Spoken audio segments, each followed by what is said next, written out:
Elvis theme to our pitching scouting report here tonight. All-star shook up. Second all-star appearance for Verlander, returned to sender. He gave up a couple of home runs his last time out 5 days ago. And Hound Dog, he has been getting busy here at Comerica Park, 4-0 with a 1.11 earned run average. Let's take a look at the defense behind Verlander. You got Rayburn in left field. Boys, he's been swinging a hot stick lately. And Granderson, Maglio also on the outfield. Brandon in, Everett, Polanco, Cabrera in the infield. Gerald Laird behind the plate for the second consecutive night. And you know the franchise is on the mound.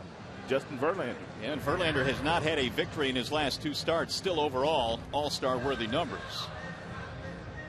2 complete games this year for Verlander, making his 18th start. He checks in at 8-4. Respectable earned run average. He leads the American League in strikeouts with 130, and the opponent's batting average just 236 against JV. So the Royals, who took one from the Tigers last night with a late run, the home run in the 9th inning by Mike Jacobs, turned out to be the game winner. They're going at it again tonight here against the Tigers on a beautiful night for baseball. It is 72 degrees as we get ready to tip this one off tonight. And another big crowd filing into Comerica Park here this evening. They're counting them down toward the All-Star break. And I guess officially this is the start of the second half for the Tigers. Game 82 of the season. And now Verlander is ready to go to work. And the first pitch of the ball game is outside to David DeJesus. Bloomquist and then Butler to follow here for the Royals.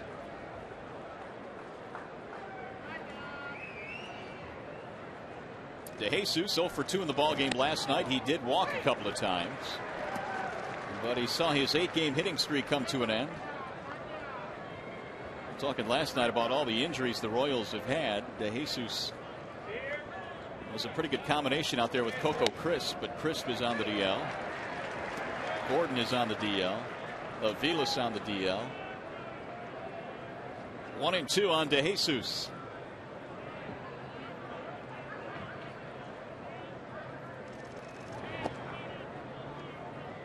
Two balls, 2 strikes on the Royals leadoff man. He's coming in swinging a hot stick. 371 in his last 9 games.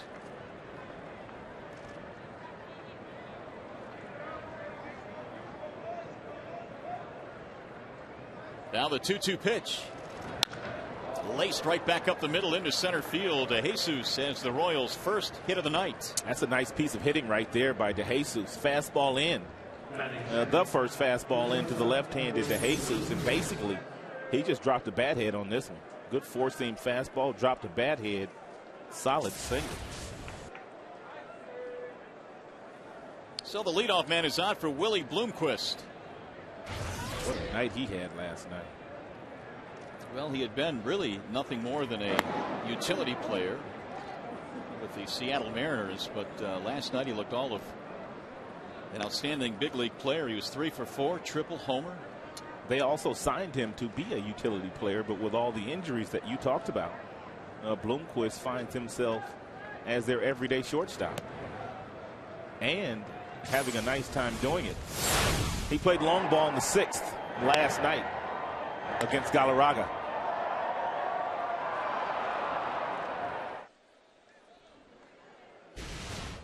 Really the only blemish on Galarraga's record. He went 7 strong in the ballgame last night. The only run he gave up. Looks like Verlander going to throw a few fastballs on the inner third of the plate here tonight. He tried to get inside on DeJesus, and that last fastball real firm inside to Bloomquist. And when you've got 94, 95 miles an hour, it's not all bad to go inside every now and then. Foul straight back. 1-2 on Bloomquist. Playing shortstop for the Royals. I mentioned Mike Avilas on the DL. He was not having a very good sophomore campaign, though, before he went on the disabled list. And Tony Pena has just not been able to hit. That's too bad because Pena, he's got a terrific glove. Breaking ball, but he wouldn't offer. 2-2 on Bloomquist. Verlander 8-1 career against the Royals. 2.21 ERA in 12 starts. This is number 13.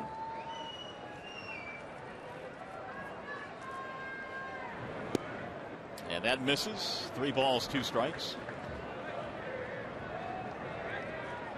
Like I said earlier, this is game 82 for the Tigers. Technically, this is 83. Last night was the beginning of, I suppose, the true second half, although we kind of separated at the All-Star break.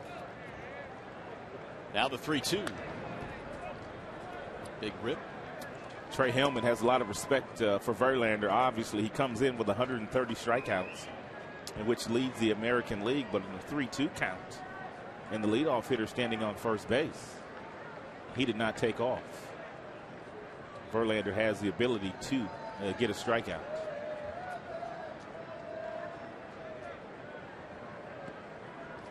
Slow start to this one tonight for Verlander. Gave up the single to DeJesus, and now Bloomquist has run the count full at 3-2. And the runner goes off the mask of the catcher Gerald Laird. Or did it catch the umpire? Caught the home plate umpire, Fielding Culbreth.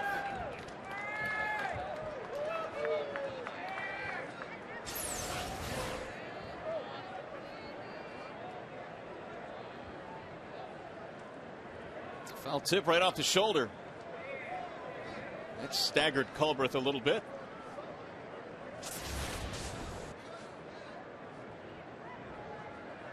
Full count on Bloomquist. Willie, with his 3-hit game last night, has put together back-to-back 3-hit games. And DeJesus edging off the bag again. There he goes. Swing and a miss. Here comes the throw from Laird. It's on target. See you later. Strike him out. Throw him out. Gerald Laird does it again. On the money with a perfect throw. On the first 3-2 pitch, DeJesus was not running, but he was running on that one. And Gerald Laird has been the best and most accurate throwing catcher in the American League this year. What a throw. I like the way that Polanco allowed that ball to travel all the way, straddling that second base bag. So many times you see the middle infielders in front of the bag, and then they have to reach back to apply the tag. But a nice job there by Polanco. 41% now for Gerald. 41%. Fouled back out of play by Billy Butler. And Laird is not a guy that is known to have, I guess you would say, Pudge Rodriguez type arm. You know, the absolute cannon. He just gets it done with great footwork, quickness, accurate arm. And starting pitchers for the most part and the relievers also give him an opportunity to throw. That's toward right field. Maglio on the run, not going to get it. One hop off the wall. Meanwhile, Butler is chugging towards second, and Ordonez's throw is offline. 2-out, 2-base hit for Billy Butler. He took Verlander the other way for the second hit in this inning for the Royals. We'll bring up Mark Teahen. Teahen had a hit in the ballgame last night. Has hit safely in 4 straight. And a very solid .292 average. Pretty good power numbers and 9 homers.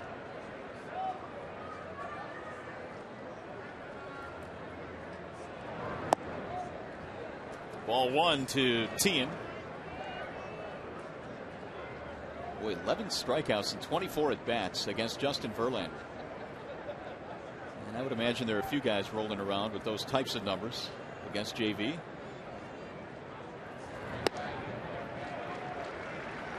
.96 on the gun with that fastball from Verlander. 1-1. One of the things that makes Verlander so impressive, he comes out first few pitches throwing at 92 miles an hour. Yeah, but he can get all the way up into the upper 90s if he needs to in the very first inning. Impressive fastball. There's another one. That one at 97. And Teahen on the last 2 swings, no match. Well, might as well throw him another one.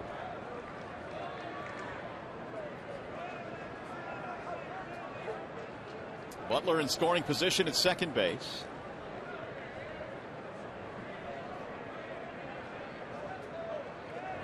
Swing and a miss. Same spot.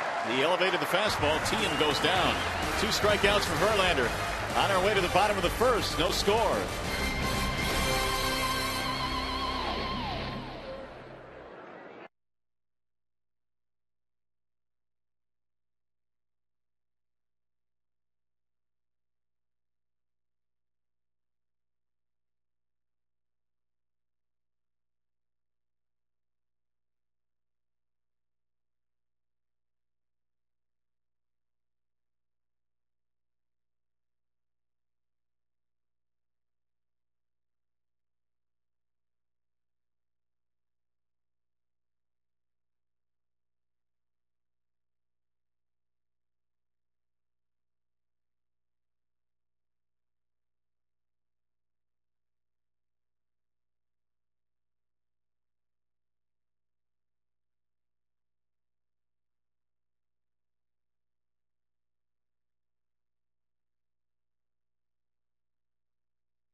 Romani Eye Institute. It'll be Curtis Granderson leading it off in center, followed by Placido Polanco at second base, then Miguel Cabrera. You've got Thames, Rayburn, and Inge in the middle, and the bottom three features Ordonez, Laird, and Everett tonight. Bernstein Advantage brings you the scouting report on Bruce Chen. Get the Bernstein Advantage, we go to bat for you. Well, continuing with the Elvis thing, it's now or never for Bruce Chen. His first time in the majors since way back in 2007, and don't be cruel. 0-1 record against Detroit in 2 starts, career starts, and he has not been getting a lot of run support in the couple of starts that he has made this year. Granderson bounces out 4-3, and 1 gone in the bottom of the first. We'll bring up Placido Polanco. Bruce Chen is 32 years old, born in Panama City, Panama. He has worn 10 different major league uniforms. It's really amazing. Wow. I mean, we could run him down here, but I'm sure you know a few. Baltimore and Atlanta, the organization that he opened up with. 10 different stops. Left-handed and breathing. There's a strike on Placido Polanco. And they say he's shown some pretty good command. Throwing quite a few strikes, not overpowering. Fastball, curveball, slider, changeup. Just kind of keeping the hitters off balance. You don't have to throw 95 miles an hour to be successful in the big leagues. It helps, but you don't necessarily need it. 1-1. For Polanco, 1 for 3 last night, hitting .297 this year at home, which is much higher than his overall average of .256. Try to get something started here with 1 out. And Chen delivers a strike, 2-2.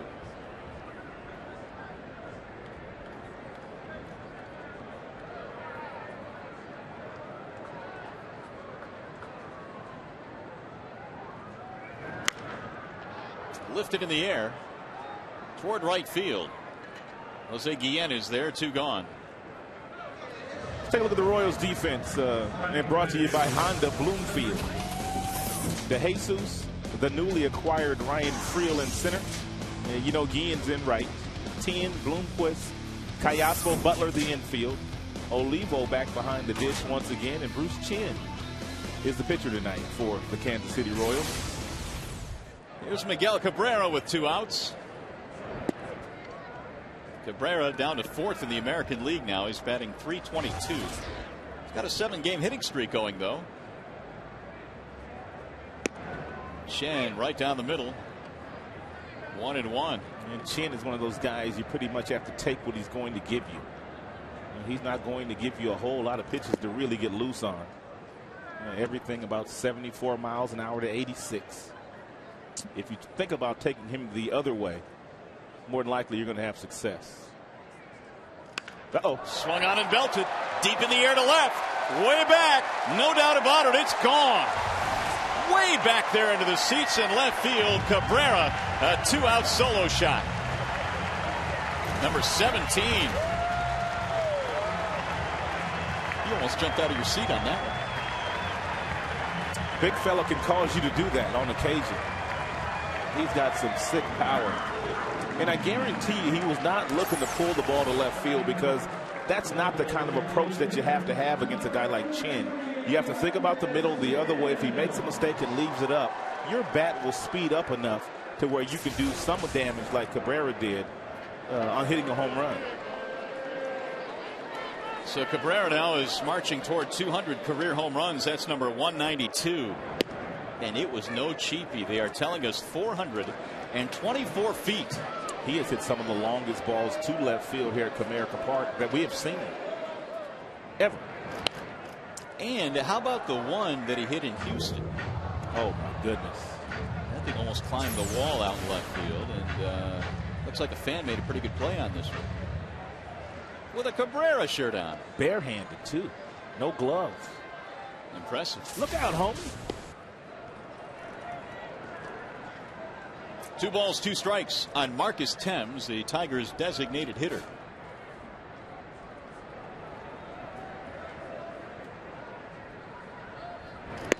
Marcus cuts and misses. Side retired. First strikeout for Mr. Chen. On our way to the second, Cabrera has given the Tigers a 1-zip lead.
Question tonight, text A, B, C, or D to 37338. Who is the Tigers' first half MVP? Is it A, Verlander, B, Jackson, C, Cabrera, or D, Inge? We'd like to know your opinion. We will update it as the night goes on. We'll bring you the final results on Tigers Live after the game. Great question tonight. Well, Cabrera maybe got himself a few more votes. Of course, this is the second half technically, but his home run has given the Tigers the lead. Here's a drive into left center field, down for a base hit for Guillen. So for the second straight inning, the Royals have put the leadoff man on. Again, swinging at the first thing that he saw from Verlander. And I'm sure quite a few of these Kansas City Royals will do as much. Verlander is one of those pitchers, if he gets ahead of you, you're not going to get a good pitch to hit. More than likely, you're going to strike out. Now Mike Jacobs, who was the hero last night for the Royals, his home run in the 9th inning, a game winner. And he had been a guy that really hadn't done a whole lot against Tigers pitching this year. He's got that kind of power, though.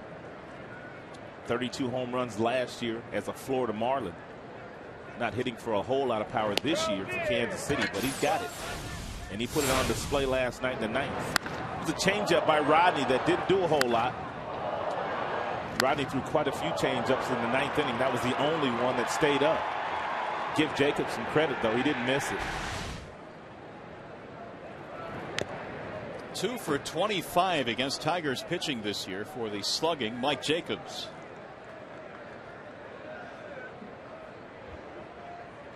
Jacobs, one of those guys that broke into the big leagues with a bang. His first major league at bat came with the New York Mets against the Washington Nationals. It was a pinch hit 3-run homer. And a sign of things to come in his big league career with his power. 2 balls, 2 strikes. Our DH on our side tonight also homered in his first major league at bat. Marcus Thames in Yankee Stadium against Randy Johnson. Well, that made it a little bit more impressive. No, they're all impressive now. The 2-2 is fouled back out of play. Jacobs this year has hit 11 home runs. And that home run that he hit last night was his first since June the 5th. 2-2. Fouled away again. He's the guy that's got a serious uppercut swing. Therefore, does not hit lots of ground balls. Although one here would be lovely. One pitch, get 2 outs on the ground. Jacobs does not run all that well.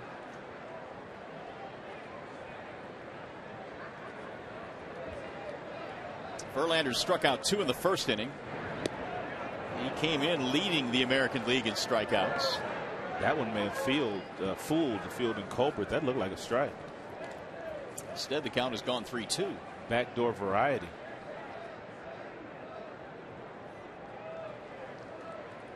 More than likely, Guillen stays put at first. He does, and it's swung on and missed, and that's exactly why. 3 strikeouts for Verlander. How about this? Change piece 3-2. This is not right. What a pitch. How many guys do you think in the big leagues will throw that pitch 3-2? Not many. At least have the confidence to. Not many. But what most pitching coaches always talk about as far as the changeup is concerned, Verlander has a swing and miss changeup that he can throw with 2 strikes. But if you throw a changeup to most big league hitters and with 2 strikes, they're going to put it in play somewhere. But he has the uncanny ability to locate it. Plus, when you're looking for 96 for the fastball, you got to cheat. Therefore, you'll swing at a few that are out of the strike zone. There's Callaspo with 1 out. Loops 1 foul, 1 ball, 1 strike.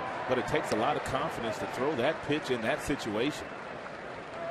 Because if you miss, you got runners on first and second, nobody out. Yeah. And the possibility of a big inning. Guillen has 1 steal this year, hasn't been caught. He's the tying run at first base. There's a strike on Callaspo. His secondary pitches are tremendous. And that last one was the curveball. And we showed you the replay of the changeup that he struck Jacobs out on. When you've got those two pitches to go with 98, 99 miles an hour, you're going to put up some good numbers. He hung that breaking ball. And it's pulled into right field. Guillen hits the bag at second. He's coming to third, and he is in there. So something going now for the Royals. A couple of hits here in the second inning. I don't know what it is about Comerica Park, but when the Royals come in here, they flex their muscles.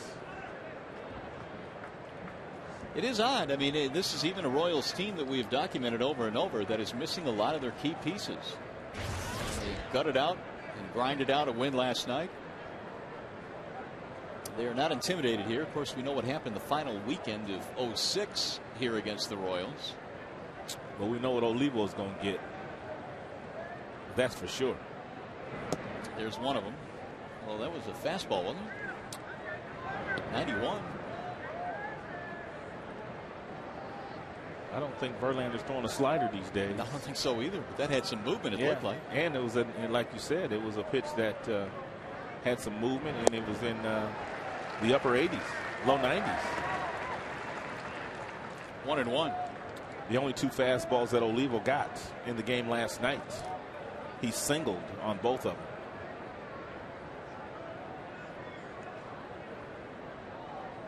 First and third for Kansas City. There's a strike called. 1-2. There was the heater from Mr. Verlander. And Olivo might have had the biggest hit in the 8th inning to get on base before the big blow. The triple off the bat of Willie Bloomquist against Zumaya. Breaking ball put in play, foul. Close. I like the way Inge always finishes that play. He knows the ball's foul, I'm assuming, but you never know what the third base umpire is going to call. And if the third base umpire is not calling it quickly for you, then you have to finish the play. You don't have time to wait around to hear the fair or foul call from the third base umpire.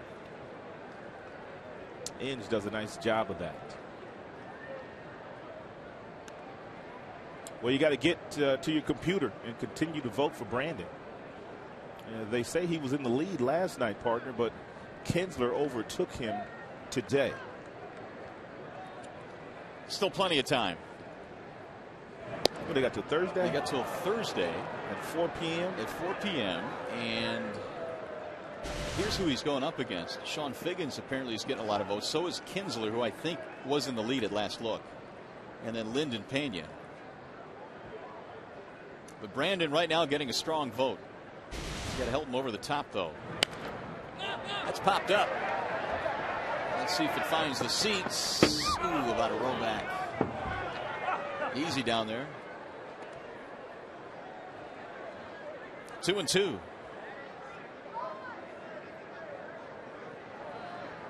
You can vote as many times as you want. There is no limit on it.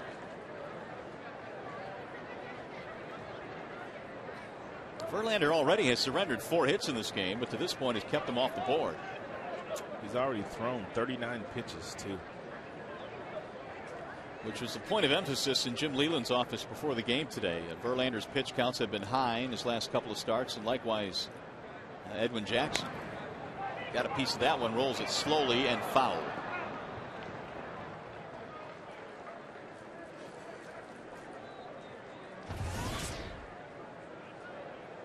So this is not exactly where Verlander would like to be at this point.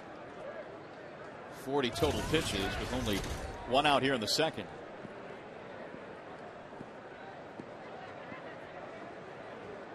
We know one thing for sure. Last night's effort by Armando Galarraga was certainly encouraging. Good to see. Good to see. The 1 home run that he gave up, that was it. 2-2. Breaking ball again, grounded foul. So he is showing Olivo the hook, but he's been able to stay alive. Miguel was 2 out of 4 in the ball game last night. Was the Royals Player of the Month in June. He hit 8 home runs, 8 of his 13 in the month of June. Here's the newcomer Ryan Friel waiting on deck. Here's the 9th pitch in this at bat.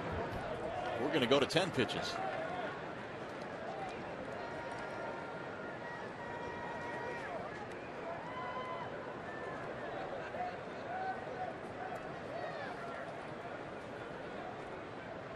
Tigers took the lead on the home run by Cabrera in the bottom of the first. The Royals are trying to battle back here in the second.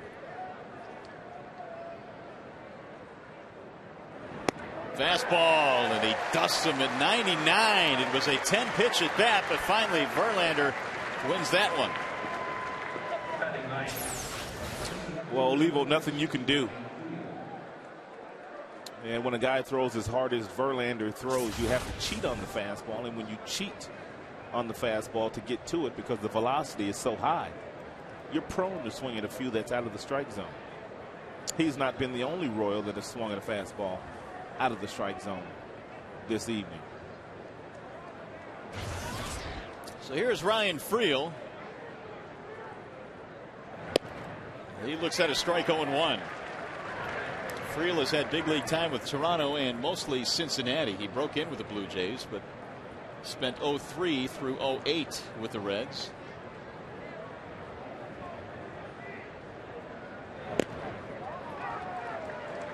And it looked like he hit the glove of Gerald Laird, catcher's interference.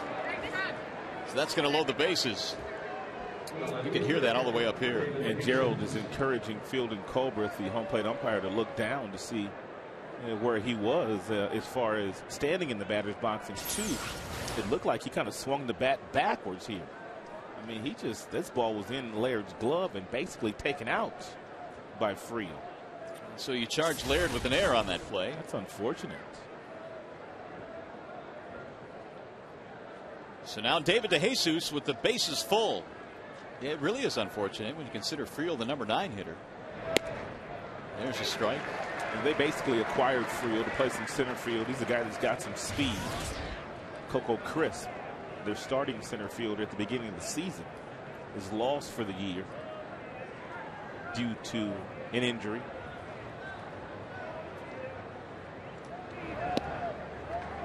Oh, 2 on DeJesus. There was nobody better in these situations than DeJesus last year, hitting over 400. This year, not as good, but he still has it in him. Had a single back in the first inning, trying to give his team the lead with a base hit. The 0-2. The elevated fastball to 99, and DeJesus got a piece of it to stay alive. So Verlander early on in this game pulling out the major heat. 99 a couple of times in this inning. We've got Guillen at third base. Callaspo the runner at second. Friel is at first. Breaking ball fouled off. Some gutsy at bats by this Kansas City Royals team.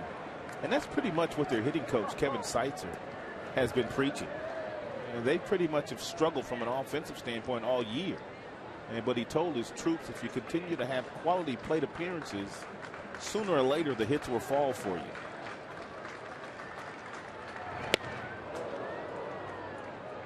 And they have had some quality plate appearances today. And because of that, they've run the pitch count up to nearly 50 now for Verlander.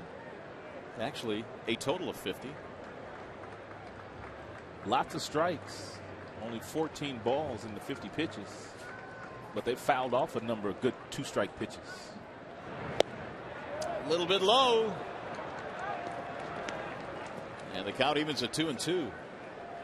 Verlander going to his second All-Star game, and he will start on Sunday as well here at Comerica Park. And Jim said that more than likely on Tuesday at the All-Star game, if Joe Madden chooses to use Verlander, he would be okay for probably an inning. Line to left, and that's a fair ball. It's going to go to the corner. This might get 3 runs in. Guillen scores. Callaspo scores. Here comes Friel. He's coming around to score. And David DeJesus, with his second hit of the game, has made it 3-1 Kansas City. And Verlander came in with outstanding career numbers, 8-1 against this Kansas City Royals team.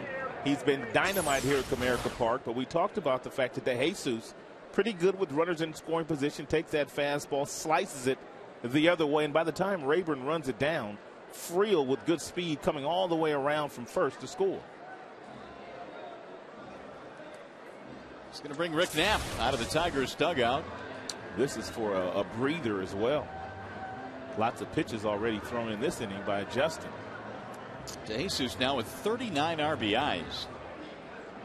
As he lines a double down the left field line.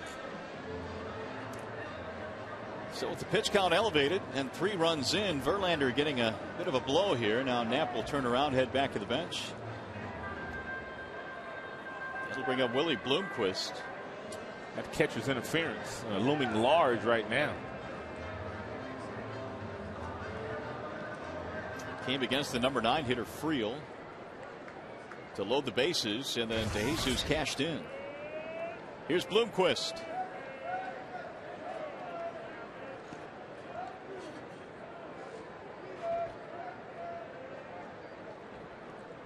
Willie struck out. He was in the first inning, 0 for 1.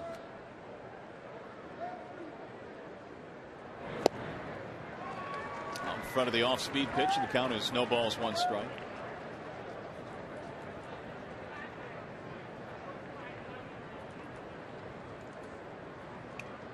Bloomquist now with 2 straight 3-hit games with his 3-hit performance last night.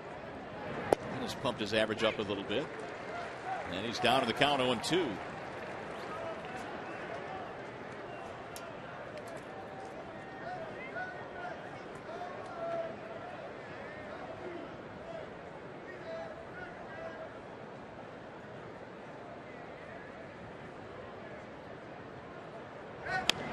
Bouncing ball to third. Brandon has it.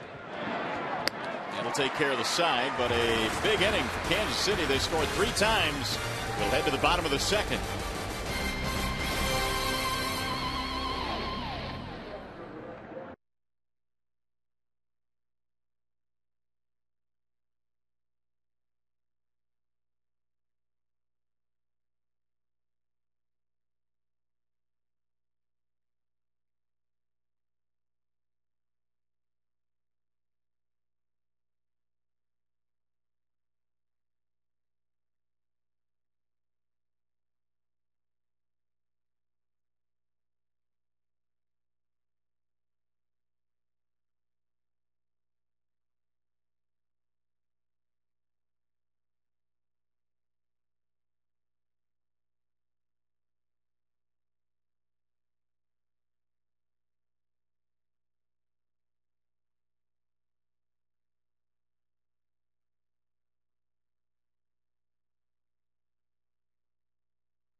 Bottom of the second inning, Brandon Inge continues to get votes from the hometown faithful here.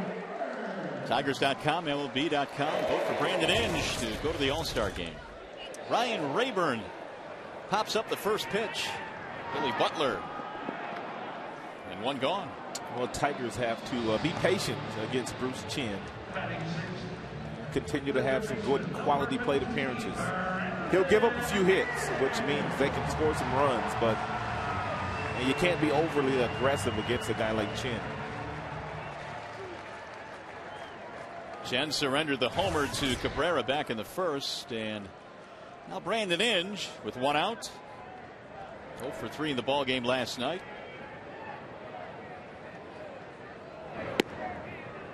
Strike 1 from Chen on the outer edge.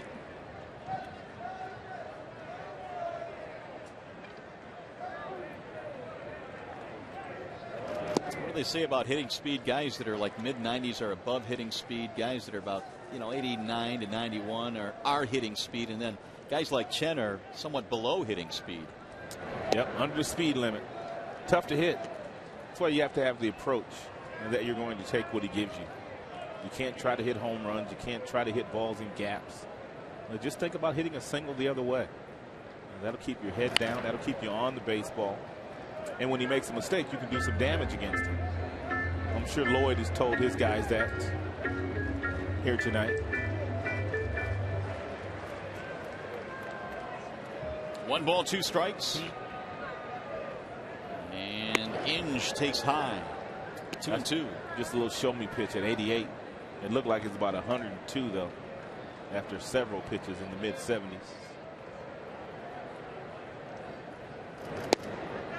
Tried to paint the outside corner, but he missed. 3-2. On deck, Maglio.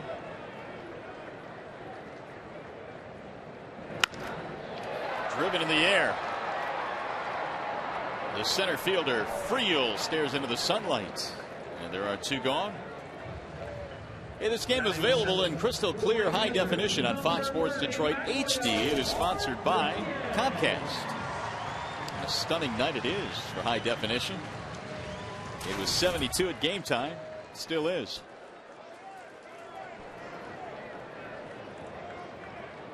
Here's Ordonez. Pulls this one to short on 1 hop. Bloomquist. Quick inning. 1-2-3 go the Tigers. We head to the third. 3-1 KC.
AT&T, your world delivered. And by BP, help your car run younger for longer. Try BP gasoline with Invigorate. Elvis is chilling, ain't he? Cruising. Oh, my goodness. Can't tell him he don't look good. No. You can't tell him that. You're right. Got some Elvis shades going. And the sideburns. Nice. All right, here we go in the third. It's Billy Butler to lead it off against Justin Verlander, who threw 35 pitches in that second and really didn't get a chance to catch his breath. The Tigers quickly went 1-2-3. And Billy likes that first pitch. Well located fastball there by Verlander. Tee and then Guillen to follow. Butler had a double back in the first, did not score. He pulls this one in the air deep into left field. On the move is Rayburn to the wall to make the catch. Butler only has 7 home runs, but at some point in time he's going to be a 20 to 25 home run guy in the big leagues. He's got too much power and he's got too much he's got good hand-eye coordination, I should say. Well, still very young. And he's been around 300. In fact, the guy won a couple of minor league batting titles. What do they say? You can turn the good hitters into power hitters or improve their power. But it's hard to do it the other way. Good power hitters make them good average hitters. Yes, indeed. You know, the one guy that comes to mind is Mauer in Minnesota. And sometimes you don't mess with those guys. Just kind of let them learn kind of let them learn how to elevate the baseball, which Maurer has done this year with 14 home runs. Butler will hit for power as well. But true power is something that you really can't teach. It's God-given. Well, Martin kind of falls into that boat as well. When he was originally drafted by the A's, he was part of that Moneyball draft. And they felt that, he was a kid that had good plate discipline, took a lot of pitches, could hit for average, and eventually would hit for power. And that time, Verlander carved him up. Justin needs an easy pitch in it. Nice little breaking ball right here. Starts it off the plate. Look at the depth on it, though. He starts it at the letters. It ends up at the knees. Great pitch. Here's Jose Guillen.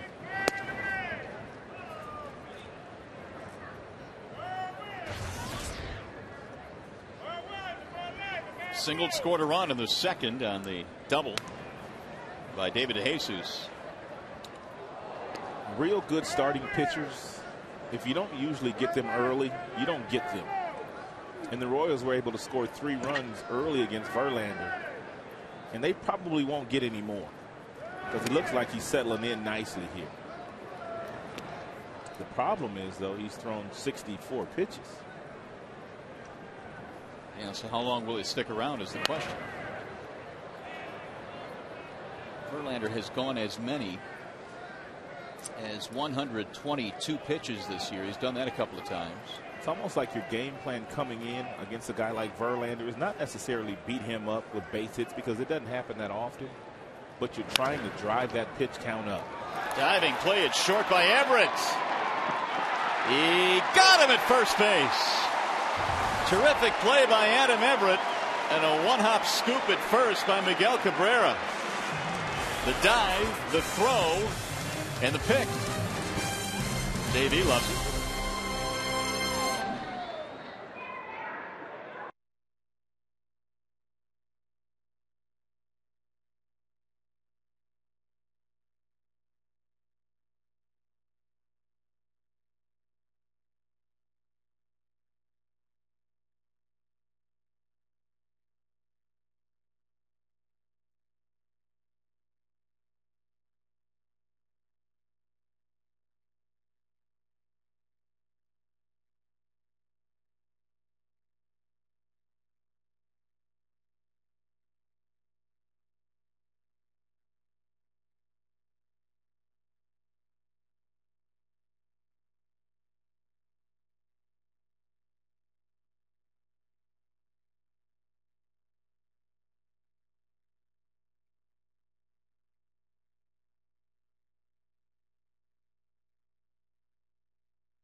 It is Elvis night here at the ballpark tonight. Those little guys getting into the spirit of things. Tigers got to get the offense going. They're down 3-1 as they face Bruce Chen here in the third. Another great night for baseball, and another big crowd here watching the Tigers and the Kansas City Royals. Gerald Laird leads it off. First pitch in for a strike, 0-1. Laird, Everett, Granderson. Gerald now with an 8-game hitting streak. 1 for 3 last night. He's already thrown a runner out tonight from behind the plate.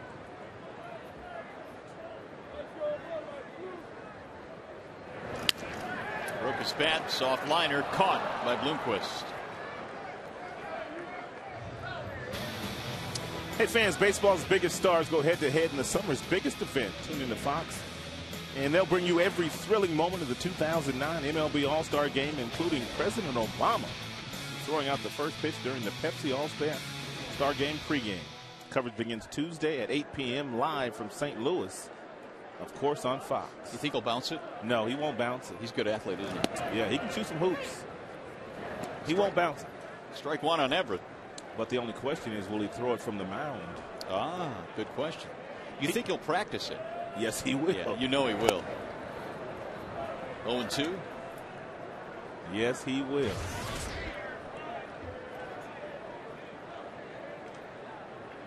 He can play hoops, but as he said, he can't bowl. That's one thing he doesn't do too well. But we'll test his baseball skills at the All-Star Game. Well, he took the bowling alley out of the White House, didn't he? Yeah. Put in a full court. Nah, just get rid of that. Yeah. Give me a full court in here. Give me a basketball court. 2 balls, 2 strikes. When you're the Prez, you can do those things. Everett, 308 in his last 12 games. The only run so far for Detroit, the home run by Cabrera. 2-out solo shot in the first. For Miguel, it was number 17. Way high, and there's another Tigers base runner. It's a walk to the number 9 hitter, Adam Everett. More Tigers are going to have to do that as well. You have to display some patience against Chin. He's not going to give you a whole lot to hit. If you go up there in a hitterish mood, you're usually going to swing at something that's out of the strike zone and get yourself out. Be patient. Wait for a good pitch to hit. Granderson has seen a ton of left-handers lately. Hasn't he, though? And usually he's the only left-hander in the lineup when a lefty is opposing Detroit. He saw a boatload in that last road trip. 5 to be exact. 0-1 on Curtis. He bounced out his first time up.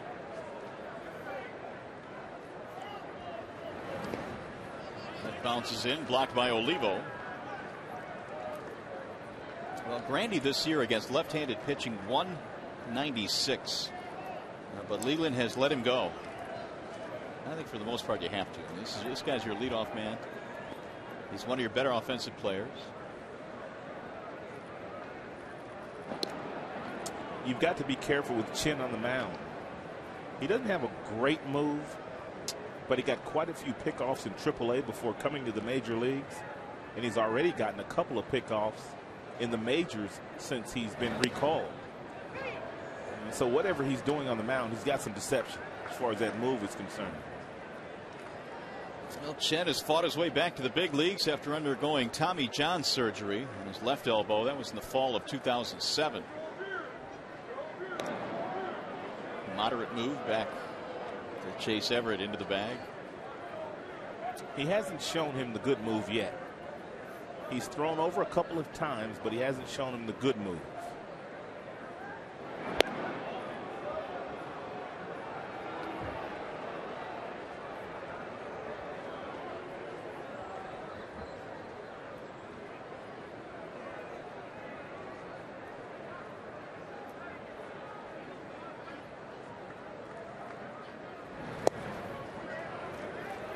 Two and two on Granderson.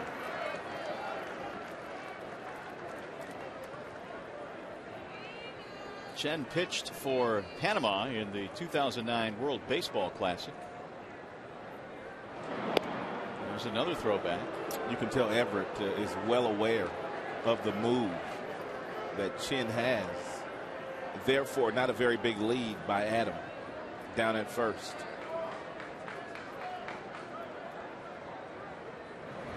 Swing and a miss. Granderson is out on strikes. It's only 2 outs. Where are they going? Chen and Olivo started running off. That is only 2 outs. Boy, Everett might have had a chance there to run to second base. Would have been tricky, though. Olivo starts to take off, and Chen says, okay, I'm right there with you. No, wait a minute, pal. That's only 2. Kangaroo Court.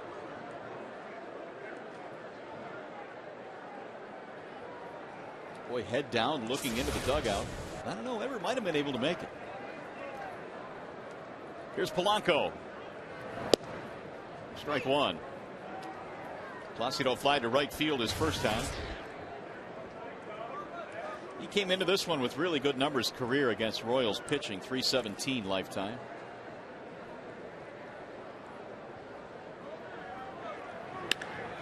That is lifted in the air. Hit well to left field. De Jesus back to the wall. It has it up. It's gone. Placido Polanco has tied it up with a 2-out homer.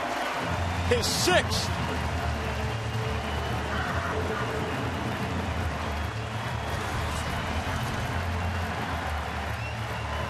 Polanco's the perfect guy for a guy like Shin because you know he's not going to be trying to do a whole lot. Simply trying to get a base hit. He got something he could handle. He caught it out in front. He caught it just right. Cleared those hips out of the way and lofted it into the Tigers bullpen. 3-3 ball game. And here's the other guy who was homered in the game. That's Miguel Cabrera. Only 2 Tigers hits, and both have left the building. Just like Elvis. On Elvis night. Tigers now have 43 home runs in their last 29 games. Polanco all smiles.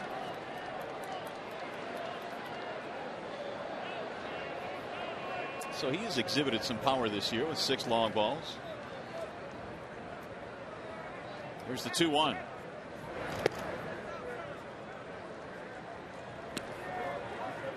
Cabrera, by the way, with his home run in the first, extended his hitting streak to 8 straight. And Verlander has watched his mates come back to give him some offense. 3-3 game.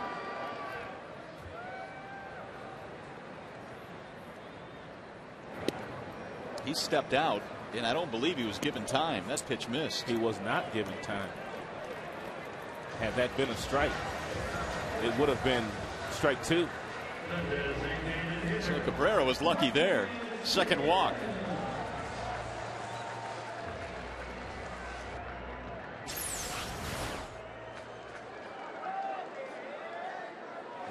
It looked like you could tell he was calling time, but until the home plate umpire gives it to you, you don't get it. And a lot of times, especially on a pitch like that, which was borderline, they'll bring the guy up. But Cabrera got a break. Thames the batter. And that certainly was close enough for Culbreth to call strike 3. Or a strike. Strike 2.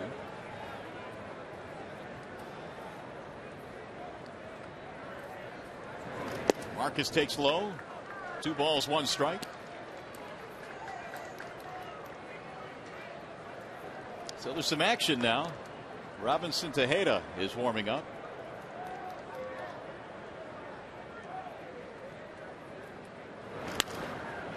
Fouled back out of play.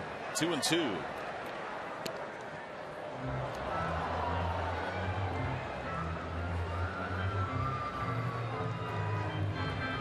Bruce Chen is of Chinese descent but grew up in Panama. His grandparents moved to Panama.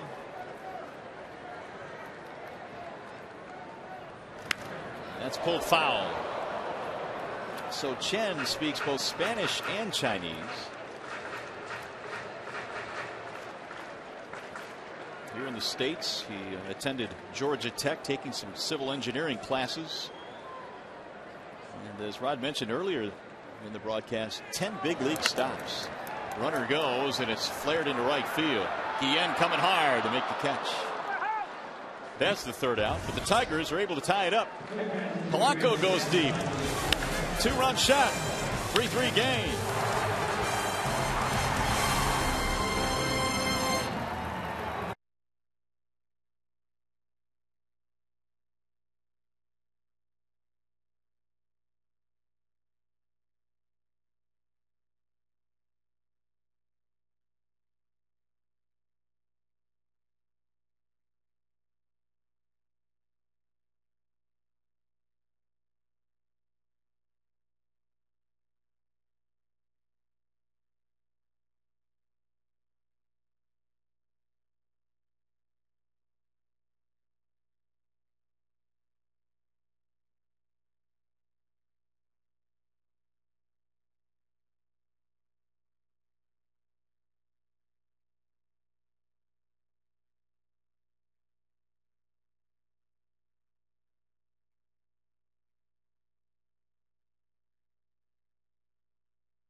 pitchers to be named to the All-Star team in the same season.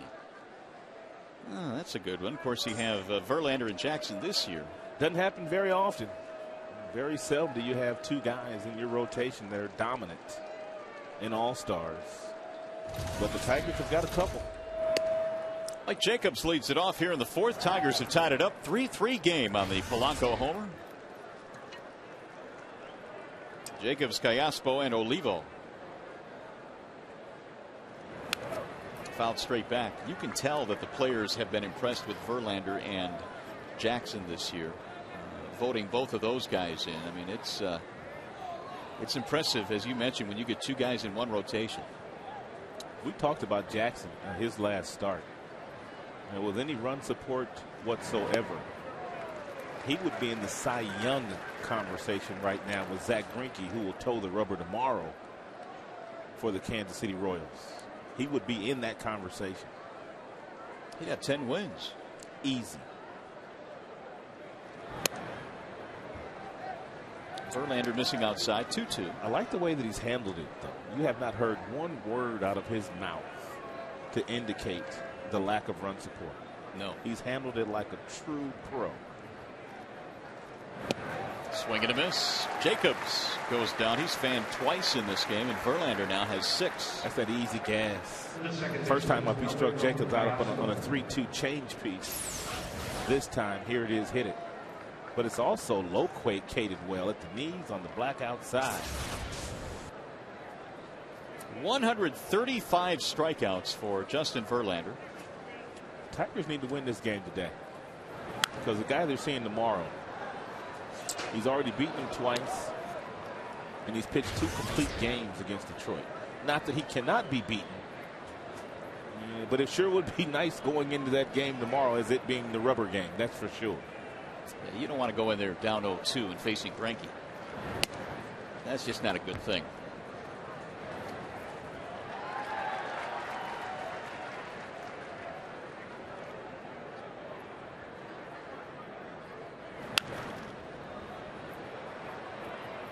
Verlander, by the way, with his 135 strikeouts, the most for a Tigers pitcher prior to the All-Star break since Mickey Lolich had 136.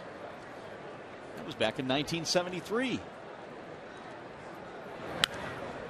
Fouled away. There's a chance that Justin will get at least another strikeout in this game. Good chance. That's how many he has racked up heading into the break.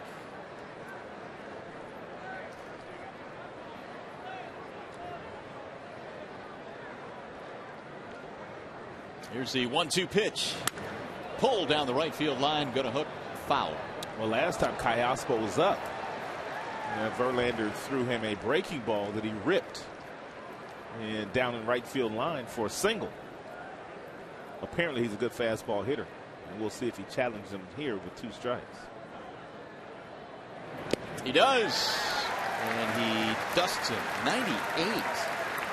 So that is 7 strikeouts for the game. We have to correct that last stat. So Verlander does have 137 now. We shorted him 1, so it's 137, which gives him 1 more than Mickey Lolich. John Lester, Zach Greinke, and Felix King Hernandez out in Seattle on that strikeout leaderboard. 2 away for Miguel Olivo. The hook. Olivo struck out after 1 long at bat back in the 7th. Ooh, that didn't look good. 0-2.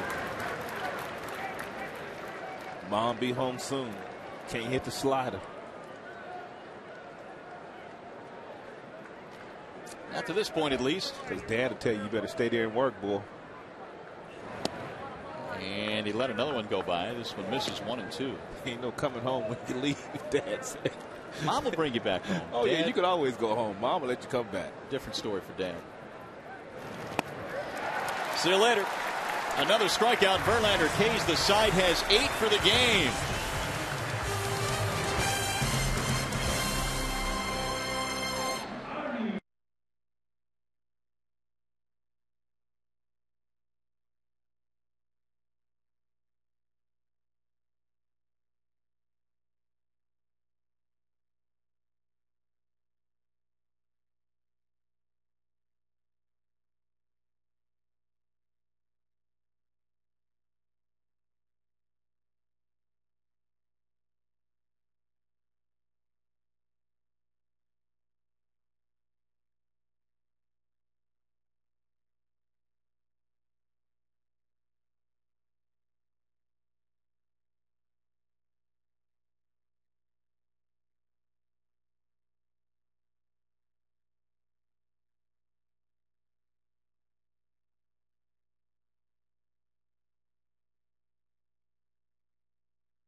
Again, Duck wants to know who are the last Tigers starting pitchers to be named to the All-Star team in the same season. 2 off 1 staff. Did you get it? Jack Morris and Dan Petrie. 1985. They earned it too. Yeah, they each had 10 wins. The next year. Those were the numbers at the All-Star break. 10-6 and 10-8. Jack and Peaches. That was a nice 1-2 combination. Oh, sure was. Morris had that fastball and that split finger. And Peaches had that nasty slider. Ryan Rayburn leads it off. Ooh, he went around. Adrian Johnson down at first, called strike 1-1. Peach is also a good pinch hitter when it comes to broadcasting too. Yeah, he took over from me a couple times. That one missed way high. 2-1. Quality guy. Yeah, he is. Is Dan Petrie. Saw Dave Bergman here yesterday as well, hanging out around the batting cage. Wave and a miss. Talking to Rusty Kuntz, first base coach for the Kansas City Royals. Of course, Rusty played on that '84 Tigers team.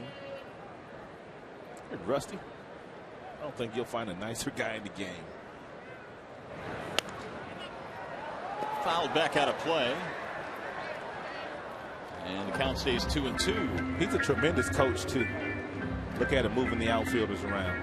2 strikes, moving guys over to right field. He's always in the game.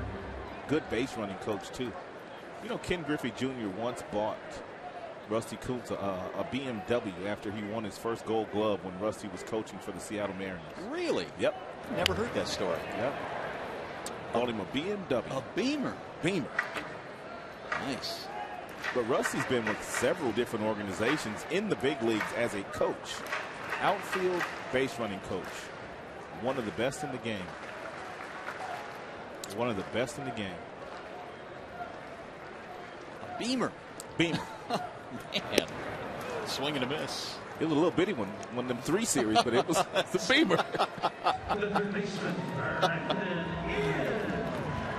A Beamer's a Beamer. Hey, folks, Saturday afternoons were made for baseball, and this week Fox brings you the game of the week as the Angels take on the Yankees. Or some of you may see the Cardinals against the Cubs. Fox Saturday Baseball begins at 4 p.m. on your local Fox station. 1 out for Brandon Inge. Speaking of them Yankees, they're hanging out in that Metrodome for the next few days, and Tigers need those Yankees to step up and beat Minnesota. Yeah, well, the Yankees want to help themselves. They came in a game back behind Boston. They can help the Tigers as well. Popped up. First baseman, Billy Butler. 2 away. Because what was, a 5-game lead about 6, 7, 8 days ago has dwindled all the way down to 1.5. In Chicago, 2 back. Royals and Cleveland pulling up the rear. There's a ball down low to Maglio.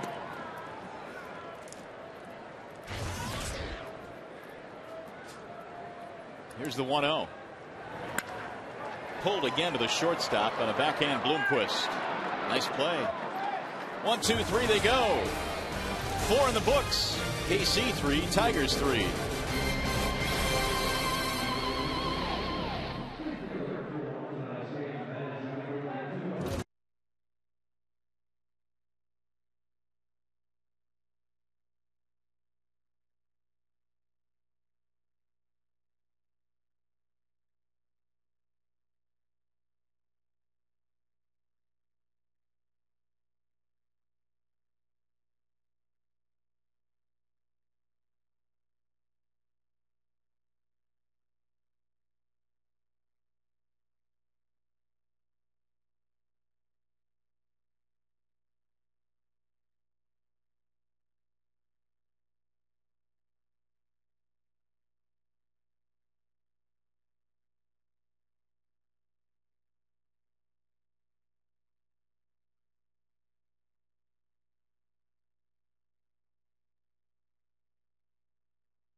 And Jeep Superstores. And by Wallside Windows, we can do that. We are the factory. Back here at the ballpark on Elvis Knight, Mario and Pemba, Rod Allen, glad to have you with us here tonight. Justin Verlander, Rod, has settled in nicely, gave up the 3 runs to DeJesus on that big double, but struck out the side in his last half inning. Now it looks like he's settled in. Well, great pitchers like Verlander, you got to get them early if you're going to get to them. That's when they're most vulnerable, in the first or second inning, and that's when the Royals were able to get to Justin. But he has settled in nicely, and it's going to be tough for the Royals to score some more runs, in my opinion, today against Verlander. But he needs his guys to step up and figure out a way to get to Bruce Chin as well, who has given up a couple of home runs to Tigers hitters today. Well, you may be right about the Verlander thing. He's retired 7 straight. He has struck out 8 batters in this game. And he has settled in. It's a 3-3 game as we go to the 5th. Ryan Friel leading it off. 1 ball and 2 strikes on Friel. DeJesus will follow, and then Willie Bloomquist. Bruce Chen giving up a couple of homers. Polanco and Cabrera. Look out. Bat flying, and it shatters off the dugout. Wow. That's 9 strikeouts now for Verlander. That was extremely dangerous. It hit the lip of the dugout and just exploded.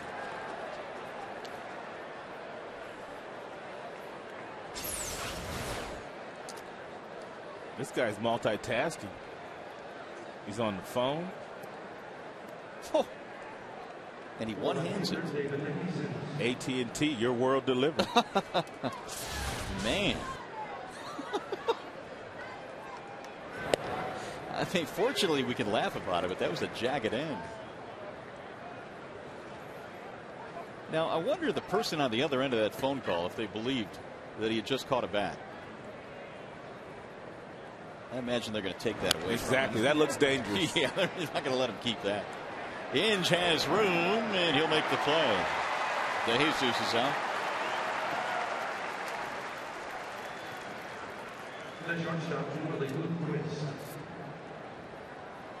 That'll bring up Willie Bloomquist.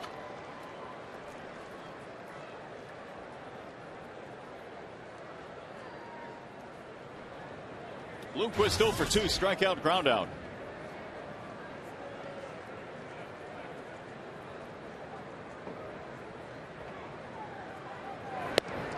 Strike 1.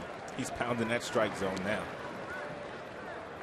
It's as if that double that DeJesus hit really ticked him off, because they have not done anything since. 9 straight have gone down.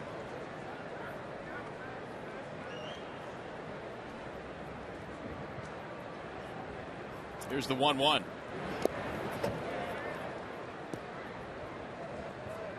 Tigers have been out hit 5-2, yet the 2 Tigers hits have been homers.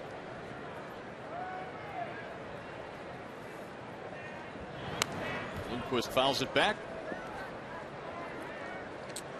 You know, we talk about some starting pitchers having a legitimate swing and miss pitch. Verlander has 3 of them. The fastball, the curveball, and the changeup, all legitimate swing and miss pitches he has in his arsenal.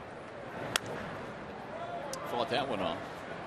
Well, and that's what Leland was talking about before the game when he made comparisons, and you've made this comparison before, to Zach Greinke. Oh, for sure. When you can throw 3 above average pitches, all for strikes.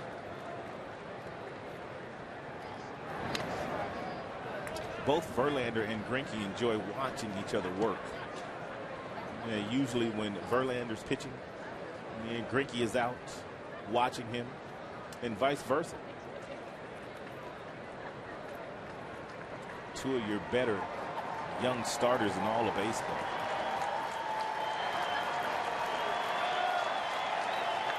Well, Verlander looking for his 10th strikeout. He got it. Bloomquist is out of there. 10 Ks for Verlander. Tigers baseball on Fox Sports Detroit, presented by Bell Tire.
Well, party suites for select Tigers home games in July are on sale now. They include a $300 food credit. If you'd like more information, call 313-471-BALL or log on to Tigers.com.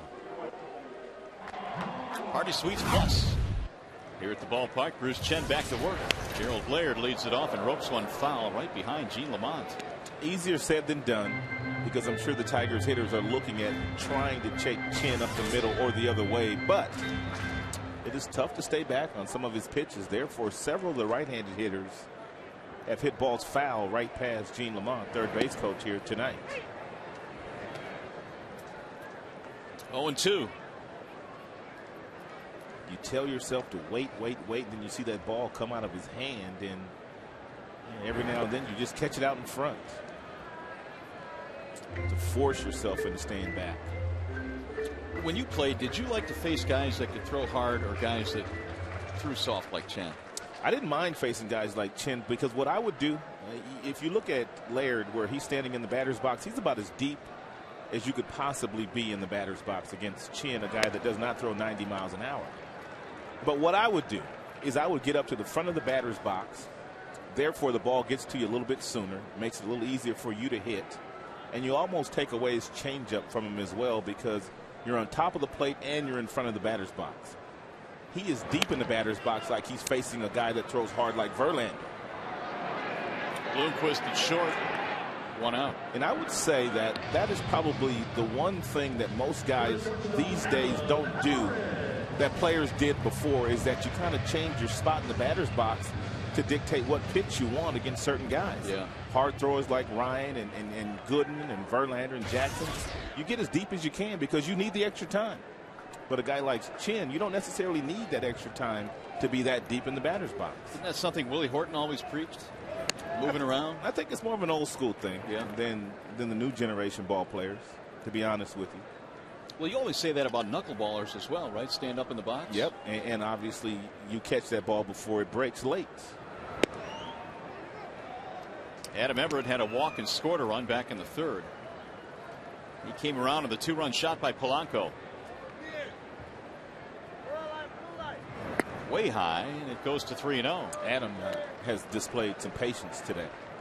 It's almost like he goes up there and he knows that he's not going to get a whole lot to hit. Therefore, he'll take that walk.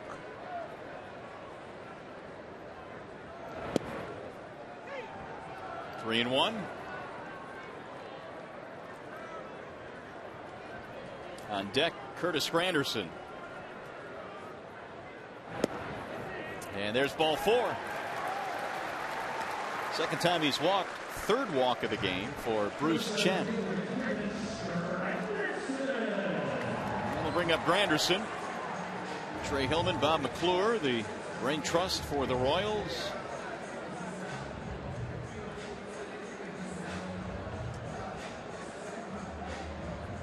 Hillman saw his team get off to such a nice start this year, and then suffered a lot of injuries. One of their big injuries, Alex Gordon, their third baseman, is due to come back sometime after the All-Star break.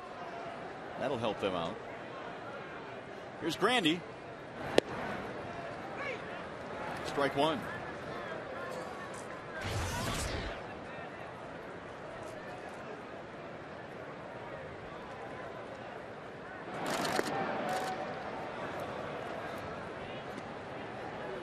Curtis, a ground out and a strikeout. He taped a little piece urging fans to help out his buddy Brandon Inge by voting for Inge to get into the All-Star game. It's missing high. 1 ball, 1 strike.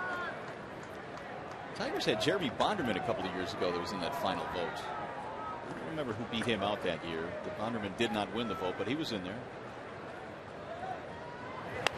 That is popped up. Right at home plate, Olivo.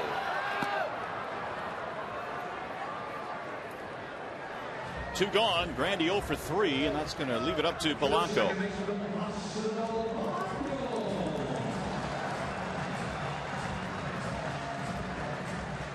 Holly went deep last time up. Polanco's got that short, quick, compact swing, and he's not trying to hit home runs. And every now and then, when you don't try to hit him, even a guy like Polanco who will hit you about 8, 9, 10 a year, will catch one just right and it'll fly out of here. You don't hear many people talking about how spacious Comerica Park is these days, because there's been quite a few home runs hit here lately. Well, Mike Jacobs said after the ball game last night that he noticed the ball was really jumping out of this park, and there were a few home runs before he hit his game winner. But yeah, I mean, obviously when they drew the outfield fence in left and in left center, that helped the home run hitters. If you hit it out to dead center or right center, you really have to crush it. Yes, you do. That's big boy territory. And it has been done. I mean, we've seen some hit the bushes out there in center.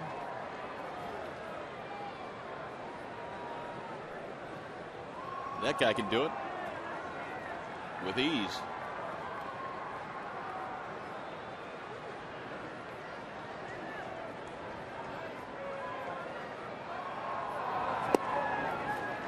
Three balls, one strike.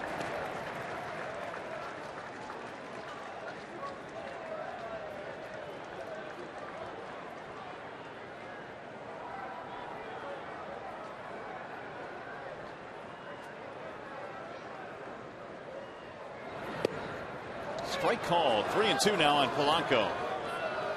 Everett will be on the move.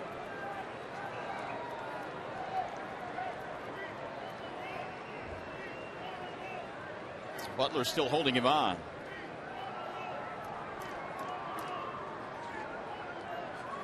And he'll draw a throw. Tigers, after leading 1-0, fell behind 3-1. With a 2-run shot by Polanco, tied it up. It must be getting a little chilly down there. The skipper has his jacket on. In the air to center field. Friel started back. Now he comes in, dives, can't get it. Here comes Everett to third. Now they're going to send him home. There is no play at the plate. A run will score. The Tigers take the lead. Everett slowed down as he approached third base, and Gene Lamont had to get him started again. That's great coaching by Gene Lamont. Also, it's also why in the outfield you hit the first cutoff man you can hit. Kayasco, their second baseman, was standing out there. And by the time the ball was picked up, great effort by Friel. He can't get there.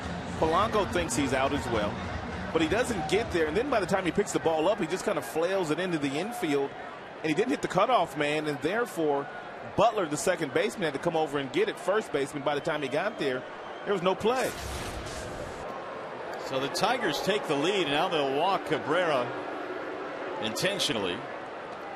Give Polanco a single and RBI, and he takes second on the throw. That's why it's important to hit that first cutoff man you see in the outfield. Give him the baseball and let him determine what needs to be done with it.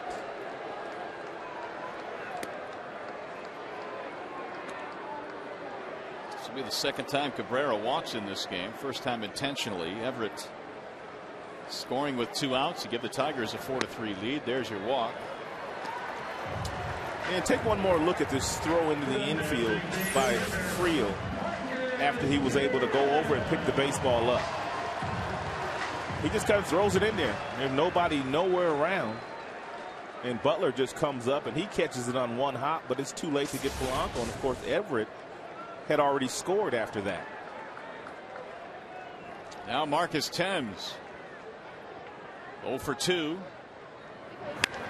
Driven high in the air, deep into left field. De Jesus to the wall. It's gone. A home run. Marcus with a majestic shot to left. Well, they walked Cabrera, which was the right thing to do. But Marcus made him pay. Number 8 for Thames. And he gives the Tigers some breathing room. Baseball's a game of inches, isn't it?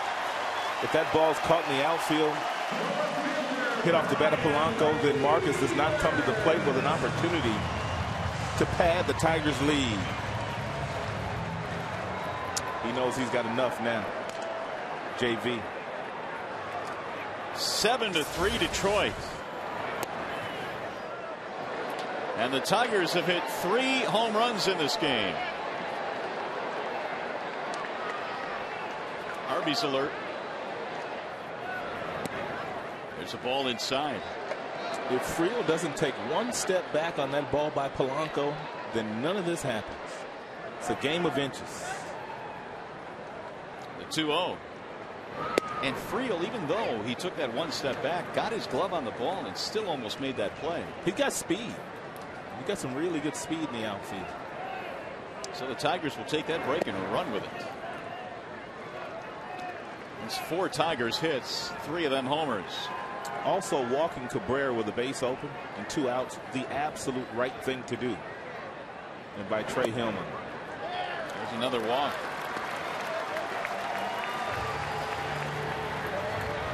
Five walks, 1 intentional. And that's going to be it. Brandon Inge due up. Chen is out of gas here in the 5th inning, so they'll go to the bullpen. It's a wall-side windows pitching change. And the Tigers have broken it open with a 4-run 5th. They lead 7-3. We'll be back.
Timms, he knew he was going to get a pitch to hit after the walk to Cabrera. He got himself a first pitch fastball, hit the ball high in the air, and that landed out in the bullpen, actually between the bullpens. He also played long ball last night on a breaking ball from Gil Mesh to left field. It's one thing about power hitters, and Jim Leland has said as much regarding Marcus Timms. They hit him in bunches. When they come fast. Yeah, that is for certain. And now Timms has a total of 8 this year. I saw Timms in the clubhouse today, and I said, "What's the matter?" He said, "I just don't feel good." He said he's got some flu-like symptoms and really was walking around and kind of moping around, but he's perked up now. Robinson Tejeda. Several guys down there battling a little bit of the flu bug that last road trip. Here's Brandon Inge. Strike 1. Seems like it always happens like that. We went from Houston where it was over 100 degrees. Then you go out west to Oakland where it's 65, 70 every night. And then back to that Metrodome. And even in a place like Houston, man, you tend to crank up the air conditioning in the hotel room. It's so hot outside. Yeah, different air climates, different weather. Tough trip to the West Coast and back. Marcus may not be feeling good, but his bat was healthy. A 3-run shot.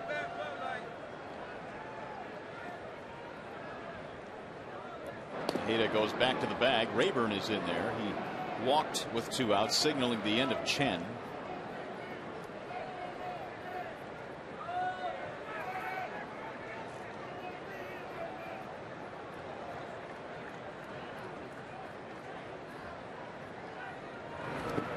Bouncing in there.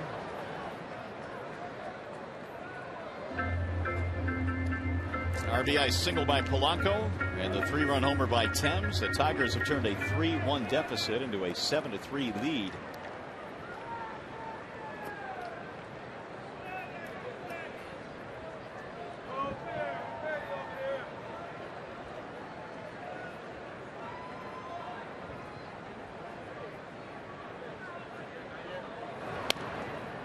Cute foul by Brandon. In 0 for 2 in this game. Now 0 for 5 in the series.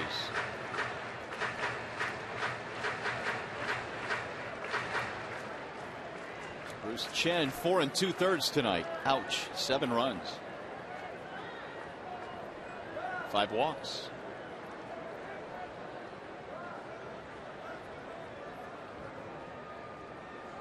Now the 1-2 pitch. Inside. 2 balls, 2 strikes. Of course, one of those walks against Chen was intentional. Tejeda missed 26 games. He had some rotator cuff tendonitis. It was activated recently, June 20th.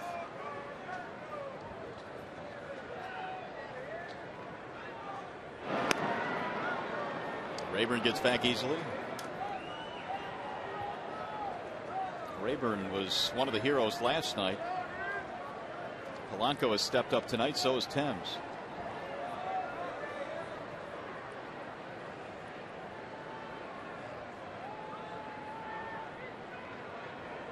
Runner goes inside.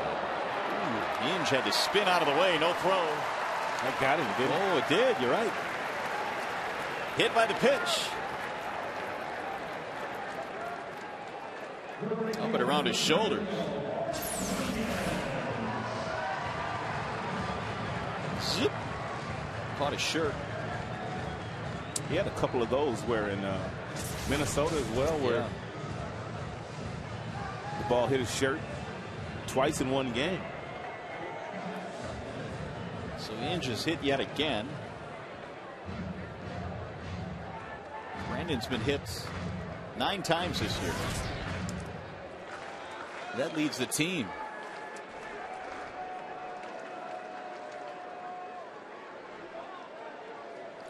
Here's Maglio.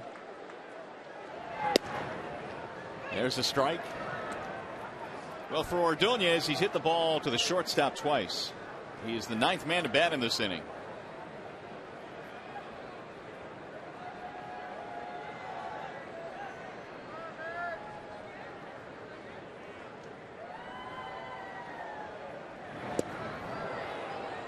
Oh, 2.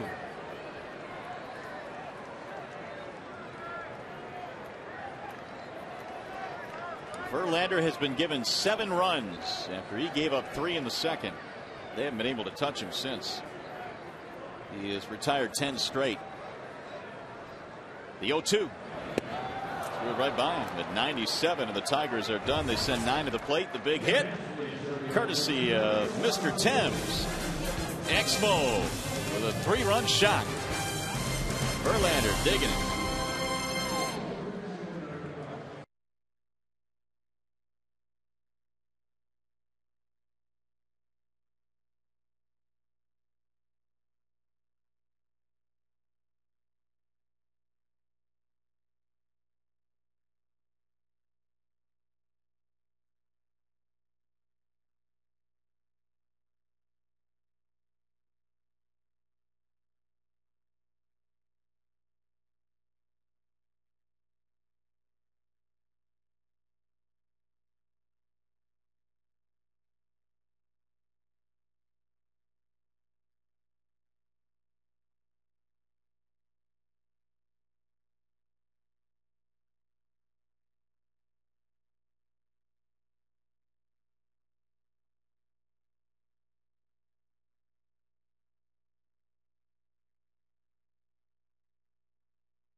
Hey, folks, get out here this weekend at Comerica Park. It's Negro Leagues weekend at Comerica Park when the Tigers take on the Cleveland Indians on Saturday. The first 10,000 fans receive a Detroit Stars cap. For tickets, call 866-66-TIGER or visit tigers.com. Part of a big homestand here heading into the All-Star break. Justin Verlander threw 55 pitches in the first 2 innings, 41 in his next 3. So he really turned things around after that 3-run second. Well, he might set a new career high here tonight. Butler, Tien, and Guillen, 10 strikeouts. Yeah. Well, 13 would be his high, and that was earlier this year. Yes, indeed. Against Minnesota. It's tough to strike out 13 Minnesota Twins. Well, that's for sure. Ooh, that ball's hit well. Hit deep. Rayburn back. It's going to carry out. 0-2 breaking ball. Home run for Billy Butler. That's his second extra base hit of the night. So 10 in a row had gone down in order, but that comes to an end. Usually with 2 strikes, good hitters like Butler, they're waiting a hair second longer to make sure they get a good pitch to hit. He got himself a breaking ball that appeared to not be a good one by Verlander today. It was kind of hanging, and he busted it. If it's down, it's a whole different story. Change up in for strike 1 against Mark Tien. But your good hitters don't miss breaking balls with 2 strikes.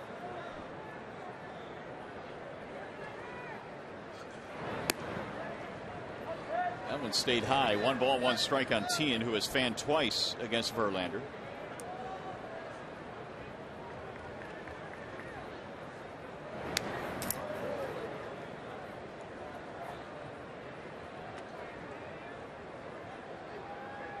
Verlander has struck out Tien 13 times now, and he has fanned Peralta 14 times. He's the only player with more. That's lifted in the air. Foul ground. Can anybody get there? Nope. It's going to fall next to Inge and Rayburn. There were some good players on that list. Grady Sizemore, Paul Konerko.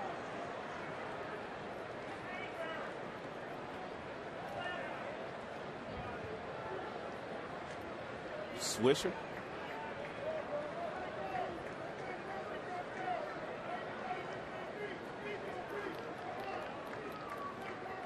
Tien a strikeout in the first, a strikeout in the third. Bouncing ball to third base. Tough hop for Brandon. Oh, and it gets away from Cabrera. Tien is on his way to second base, and he'll pull in.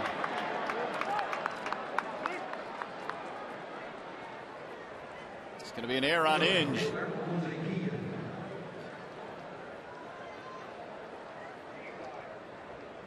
It'll be the first error of the game. Make it the second. I beg your pardon. The catcher's interference was also an error. Now they've got the second error up there. And number 9 this year for Brand. Looked like he kind of threw that one flat-footed a little bit. And he fired it in the dirt. Now Jose Guillen. So more work for Verlander to do.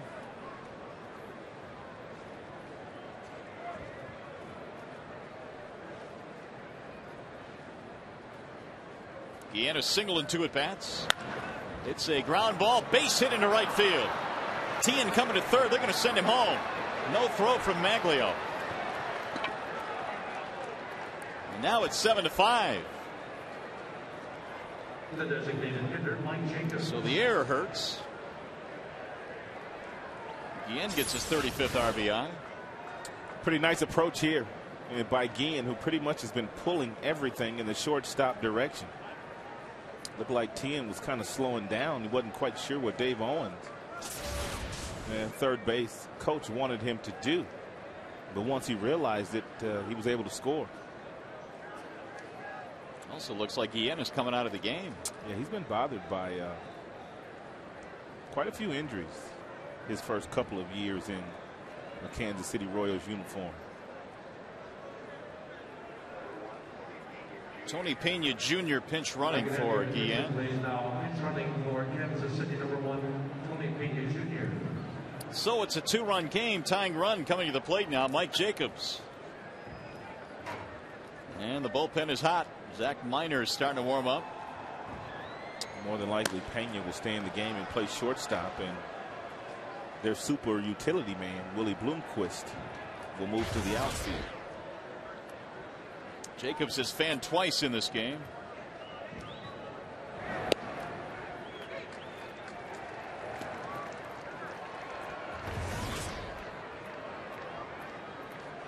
So Verlander now at 105, still most of those strikes.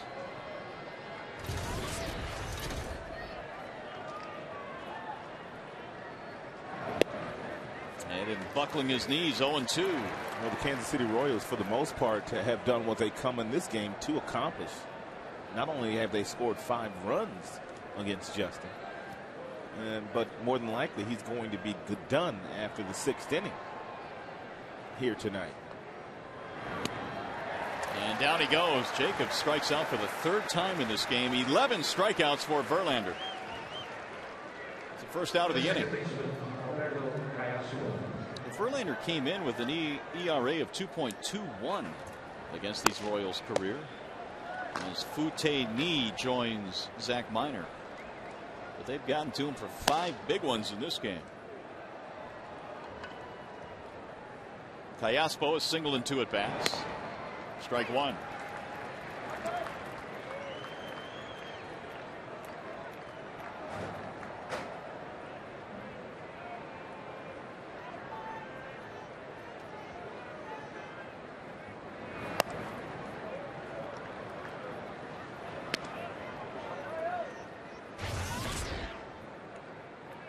Callaspo is over the 300 mark at 301. Real difficult to strike out. He doesn't do it very often, although Verlander got him in his last at bat. He came in with a strikeout every 16 plate appearances, the best ratio in the American League. But he's fallen behind here now, 1-2.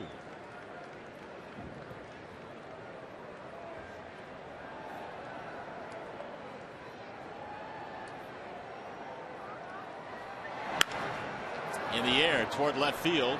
Rayburn on the run. The runner retreats. Pena back to first base.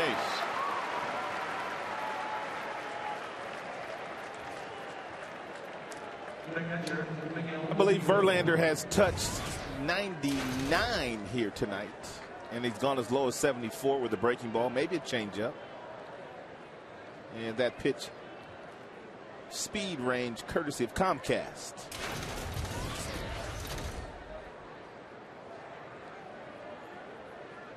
Here's Olivo with 2 outs.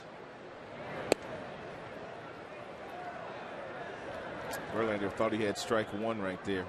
So did I. Long pause by Verlander there. Olivo has fanned twice. 1-1.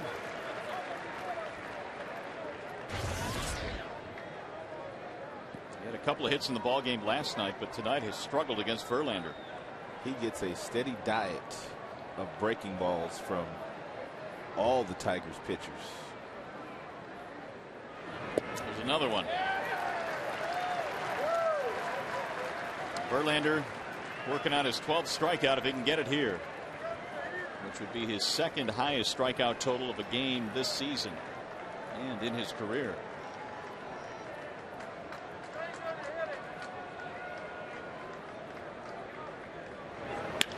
And a ground ball to short. Everett on the backhand. They'll get the force at second to retire the side. 2 runs in for the Royals. They've tightened it up. Laird, Everett, Grandy coming up.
Show you some of the images.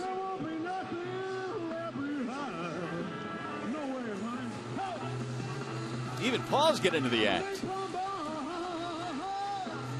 Even on Tigers Live with John Keating. Coors Light Freeze Cam, of course, always brought to you by Frost Brewed Coors Light. Everybody getting into the act here. Now, do you think that's real? Negative. Bloomquist will move to right field, and Tony Pena Jr. stays in the game to play short. So the Tigers now lead it by 2, 7-5. Royals fighting back in this one. Laird leads it off, then Everett, then Granderson. Same trio that started the 5th when the Tigers sent 9 men to the plate. Gerald 0 for 2, pop up in a line out. Tejeda throws it right by him. Tejeda's got an extra gear on his fastball. That last one at 93, but he can get all the way up to 96, 97. I think he threw 97 to strike out Ordonez in the 5th. I think you're right. The 1-1. Gerald will do that from time to time. This time he popped it right back into the seats. I think Gerald probably leads the Tigers team in bunts for base hits. He is not afraid to bunt down that third base line.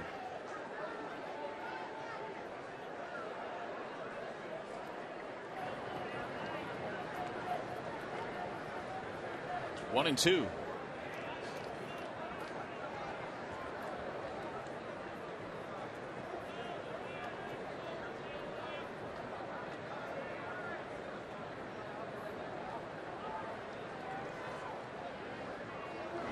Inside and high. There's 97. Laird trying to keep that hitting streak going as Brandon Lyon starts to tune up. Gerald has an 8-gamer.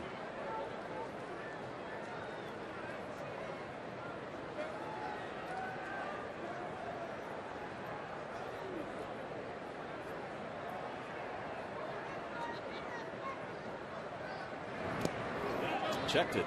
Did he go? Nope. 3-2.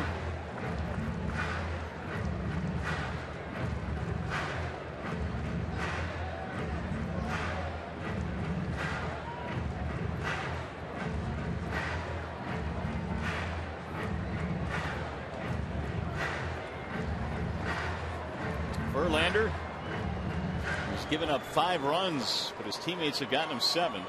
Trey Hillman on the phone to the bullpen.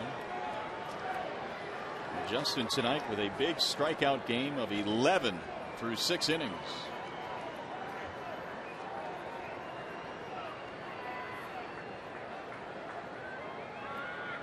Three-two.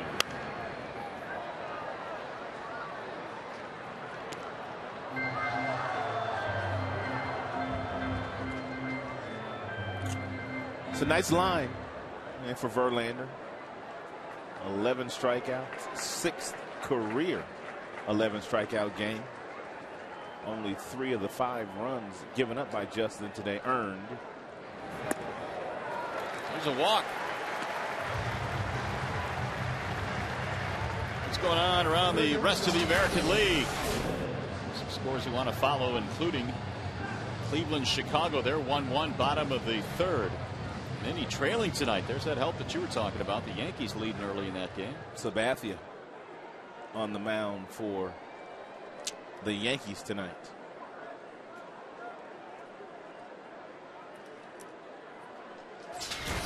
There's Adam Everett. Let's see if bunt is an option here. He has sacrificed 9 times this year. No signs of it there, and he looks at a strike. Adam with a couple of walks and a couple of runs scored out of that 9 slot.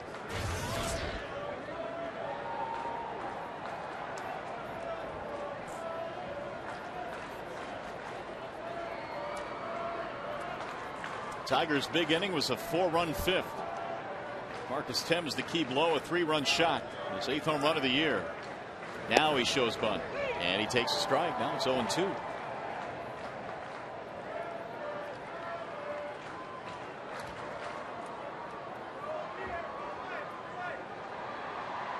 Everett just assumed with 2 strikes that he didn't have to look down at Gene Lamont. Lamont whistled down there to get his attention. He wouldn't be bunting 0-2, would he? Not many guys do it in the big leagues anymore with 2 strikes. Small percentage. Tipped it into the glove for strike 3. So Everett is out. Second strikeout for Tejeda. Back up to the top now, Curtis Granderson, who doesn't have to face a lefty. He's happy to see a right-hander these days.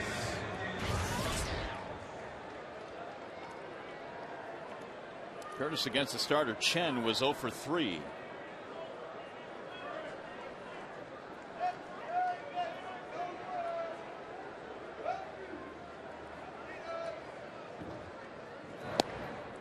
Strike 1.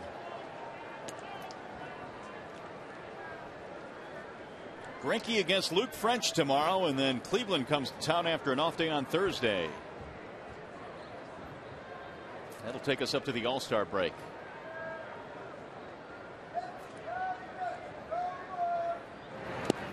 Good pickup by Olivo. Tough duty for Luke French. His first couple of starts in the major leagues. Didn't he go up against Kevin Slowey? Slowey in game 1, yeah.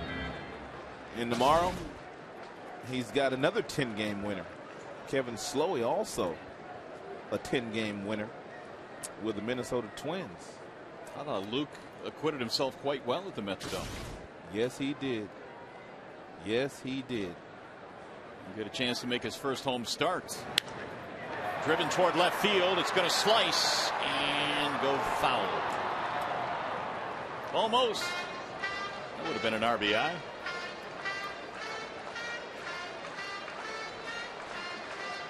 One and 2 on Granderson.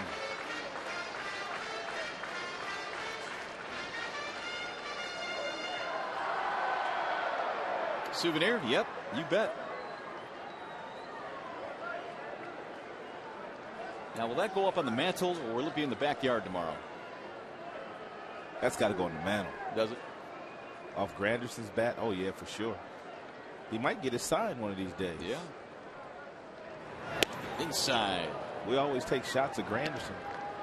Close to game time, he's down that third baseline signing lots of autographs. When I was a kid, I had a signed baseball from the 1968 World Champion Tigers. Yes. First thing I did was bring it out in the sand lot and just knock it around. No way, did you? I swear I did. Dad couldn't get you before you did that? No, that wasn't real smart either. That's the way it goes. Well, it's like all those baseball cards we used to get as kids, though. Absolutely. Olivo again blocks it. They want the appeal. He didn't go. I know several of those baseball cards ended up in my bicycle spokes. Yeah, but your bike sounded cool, though. Oh, real cool. That was a cool sound now. Young kids don't know what we're talking about now, do they? No.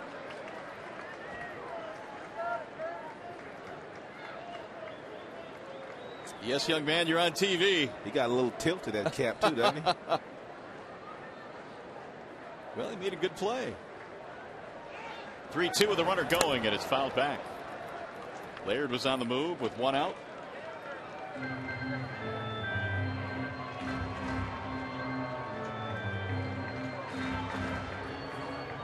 Three and 2 on Granderson.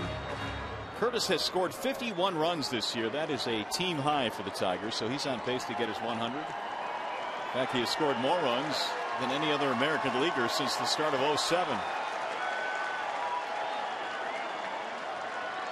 Runner goes again, and it's hit back up the middle into center. Laird on his way to third. He's in standing up. Curtis Granderson has his first hit tonight. Tigers have their 5th hit overall. The shortstop, Tony Pena, was holding his ground. He did not move toward the second base bag until that ball was by him. Had he been going over to cover the bag, he may have been able to make that play. But he played it the way you're supposed to play the ball in that situation. As a shortstop, second baseman, 3-2 count. The runner's on the move. You hold your ground. Time called. Bob McClure coming out. The Royals pitching coach to talk with Tejeda. Bruce Chen started this game, was knocked out in the 5th. The Royals have Jamie Wright warming up in their bullpen.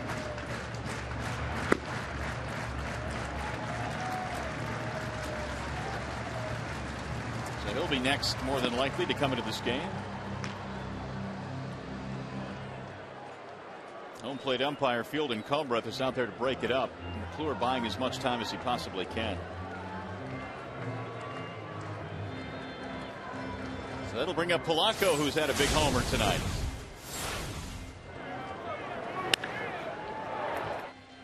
Back in the 3rd, it was his 6th of the year off Bruce Chen. One of 3 Tigers homers tonight, which means Arby's tomorrow.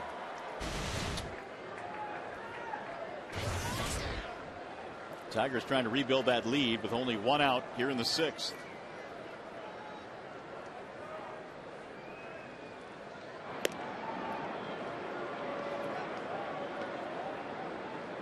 Grandy a threat to run, 15 stolen bases.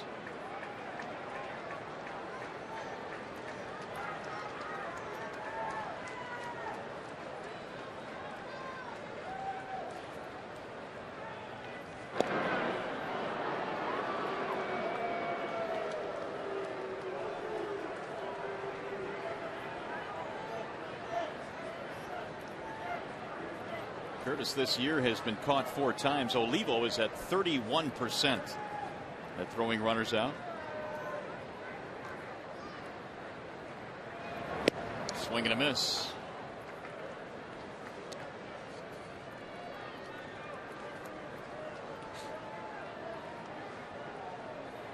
Trey Hillman's team has not backed off in this game. They fell behind by a pretty good margin. 7-3. They've fought back with a couple of runs. At one time had a 3-1 lead. Laird at 3rd, Grandy at 1st. 0-2.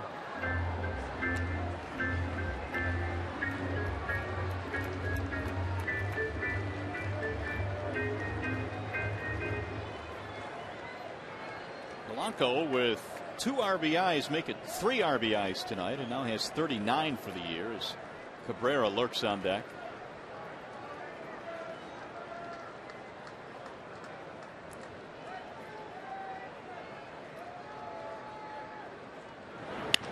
And it's to left field, base hit. Laird will trot home. Granderson goes to 2nd, and the Tigers had another run. And a big night for Polanco just got bigger. It's 4 RBIs tonight for Placido. We talked about Callaspo as the second base of the Kansas City Royals being a very tough hitter to strike out. Polanco also ranks in the top 2 or 3 as far as toughest strikeouts in the American League. Got himself an 0-2 pitch at the top of the strike zone and found a seam between short and 3rd. So Tejeda is out. Laird comes in to score. They're going to go to the bullpen and bring in Wright. And for Placido, a season high 4 RBIs. Well, it's Elvis night here at the ballpark, so of course we had to ask the skipper, Jim Leland, if he ever had an opportunity to go see the King in concert in person. I saw him in 1954 at the Toledo Sports Center. Really? At the Toledo Sports Arena, yeah. It was rock and roll, and Elvis was there. And, I mean, it was a thrill. I loved him, you know. So, you know, I go all the way back to Love Me Tender and those days, you know. Yeah, he was, I mean, he was, I don't know. I mean, these kids have their people now, you know. I don't even know who they are, to be honest with you. My kids are playing music. I don't even know who the hell it is. But in my day, you know, it was, Elvis was the guy. I'm surprised Keats didn't get the skipper to belt out a tune or 2. You know, I was waiting for that myself. He can sing now. Yeah, the skipper can, as a matter of fact. He can sing. I love that comment. These kids today have their own people. I don't even know who they are. Oh, now look at this. Oh, my goodness. They dressed us up. Nice chest hair. How about that?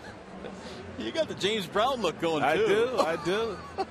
I got a little bling. Cut a rug.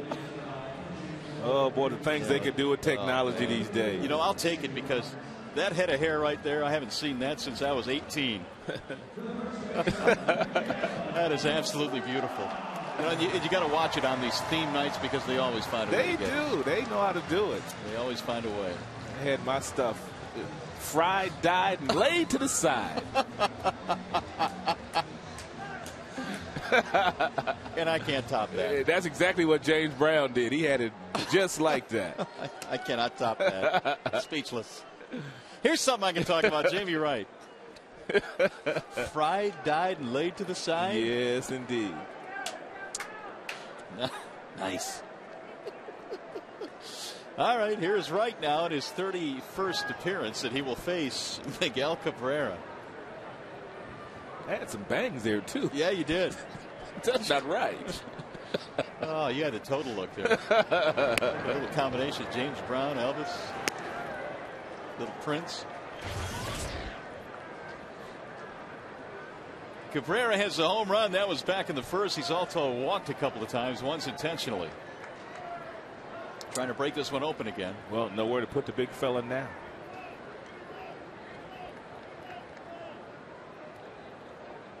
Pickoff throw attempt, and Granderson gets back.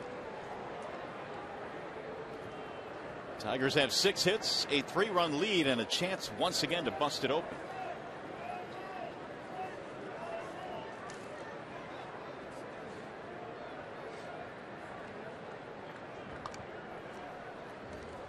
The 1-0. We tried to hold up 1 ball and 1 strike. For the most part, he's got some nice plate recognition. Doesn't swing and miss a whole lot. Every now and then he'll go into some spurts where he'll strike out a few times, but by and large, once he swings the bat, he's making some good contact.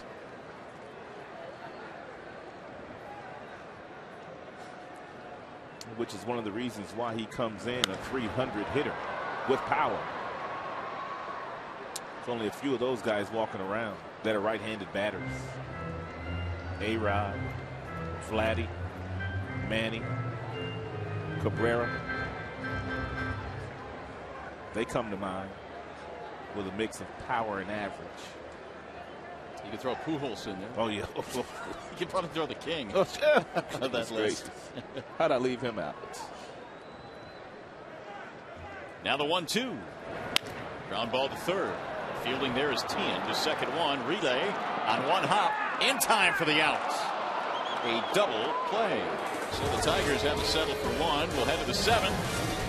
Friel to Jesus Bloomquist coming up.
Verlander with a total of 11 strikeouts in this game. We talked about the 3 above average pitches. He had them all on display tonight. The fastballs, the changeups, and the breaking balls. And for Verlander, his 11 strikeouts, his second highest total of the season. And JV will lead the game after an impressive performance despite giving up a total of 5 runs in this game, in line to get a victory if his teammates can hold on. And here are the final numbers on Justin Verlander tonight. He went 6, giving up 7 hits. Only 3 of the runs that he allowed were earned runs. No walks and 11 big strikeouts tonight for Verlander. No walks, that's always key. And that allowed him to stay around for 6 innings with the pitch count being at 114. So Brandon Lyon is in now. He will take over for Verlander. And Lyon has done a nice job for the better part of a couple of weeks now for Detroit out of their bullpen, and they will need him to do as much here tonight. And that bottom note, .226 batting average against Lyon. Fastball is in there. 0-2 on Ryan Friel. I think Lyon lately kind of pitching the way the Tigers anticipated that he would pitch when they brought him over as a free agent in January.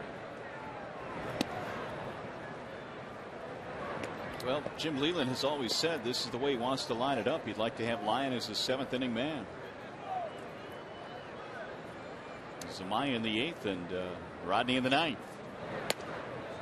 As a manager, you also like to get your pitchers back out there on a night when they may have struggled the next night. And of course, Zamaya gave up a couple yesterday, and Rodney gave up one in the 9th yesterday.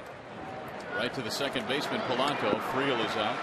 Most managers like to get their pitchers right back out there to get that sour taste out of their mouth.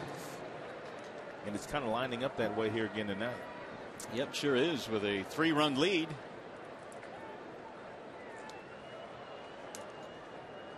Top of the order, David DeJesus.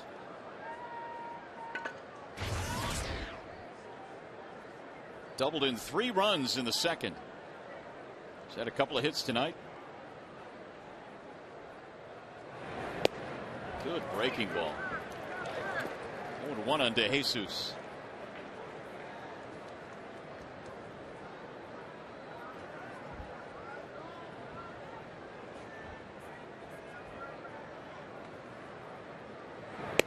Inside with a fastball to back it up. 1 ball and 1 strike.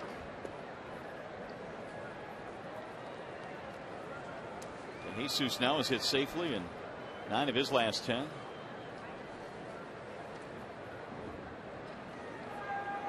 The 1-1.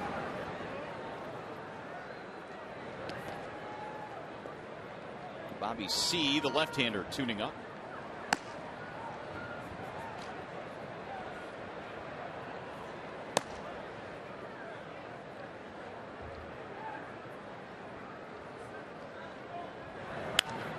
Lyon's been pretty good over his last 19 outings, an ERA of 2.10. Lefties really haven't hit him all that well. 207 average this year. And he has a 2-2 on the left-handed batting David DeJesus.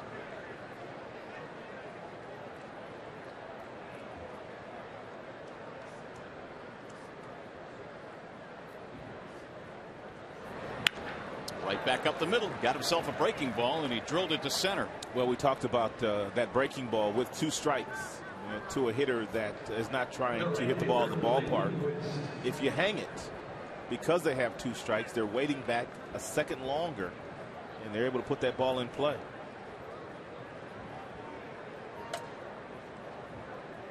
Here's Bloomquist.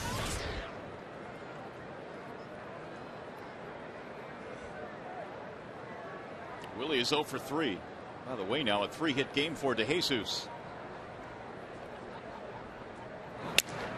And a little pop up back to second. It's going to drop. Broken bat single to DeJesus going all the way to third. And it's 1st and 3rd now with 1 out. So the Royals coming right back. They'll bring the tying run to the plate, and they have the middle of their lineup coming up.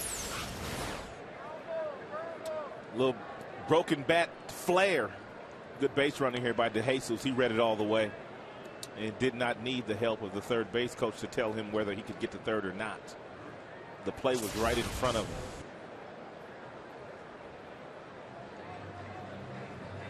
Leland taking this opportunity right now to do a little teaching with Porcello, and of course Marcus Thames seated next to Porcello. Always teaching. Rick Knapp, meanwhile, is out to have a chat with Lyon. Skipper got his homework in his back pocket. The skipper, by the way, is going to skip Porcello. Yes, he is. He will not pitch until after the All-Star break, which gives him a nice long rest. He did say they may try to create a simulated game situation for Porcello, which means that he'll throw to some of the Tigers' extra men, try to simulate game situation. Gerald Laird going through a series of signs just in case Bloomquist takes off for second. He's telling his infielders what to expect with the baseball once he gets it in his glove.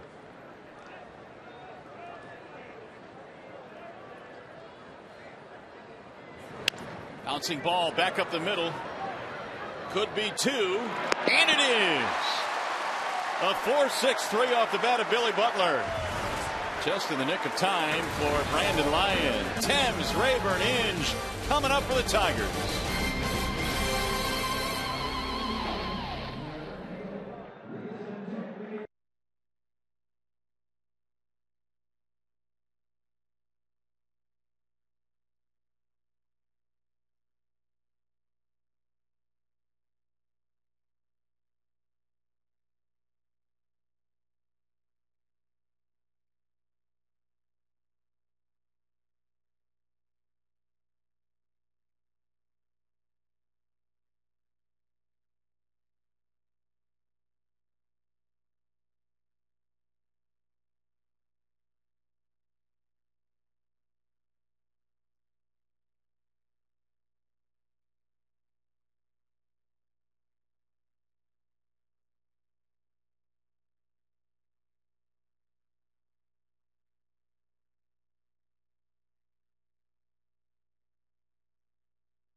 Look at how he plays this ball. He knows out of the corner of his eye that Bloomquist, running from first, had already stopped halfway. Therefore, he grabs it, he shuffles it. He also knows the speed of the base runner in Butler, which also told him he had time to play that ball exactly the way that he played it. Nicely done. A big double play that came in handy there to close out the 7th inning. So we go to the bottom half now. And Marcus Thames leading things off for Detroit. They lead 8-5. Marcus had a 3-run shot back in the 5th. He's homered in the first 2 games in the series.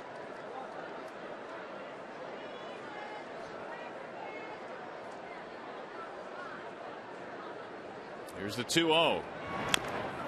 Pulled on the ground, foul right off his foot. You got one of them puppies.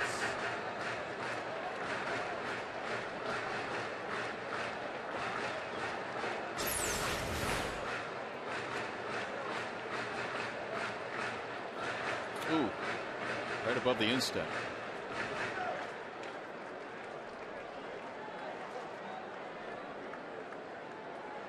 Ugh. Been there, done that. Oh, he is still trying to shake it off.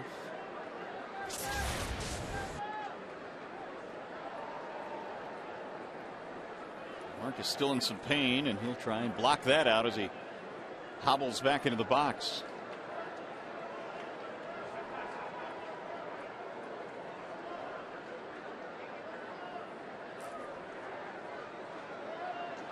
Olivo got him to smile.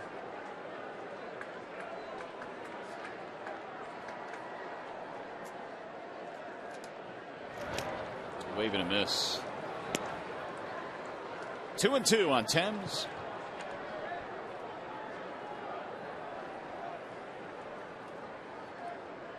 Wright came on to get the double play to close out the sixth. Tigers had to settle for one run in that frame.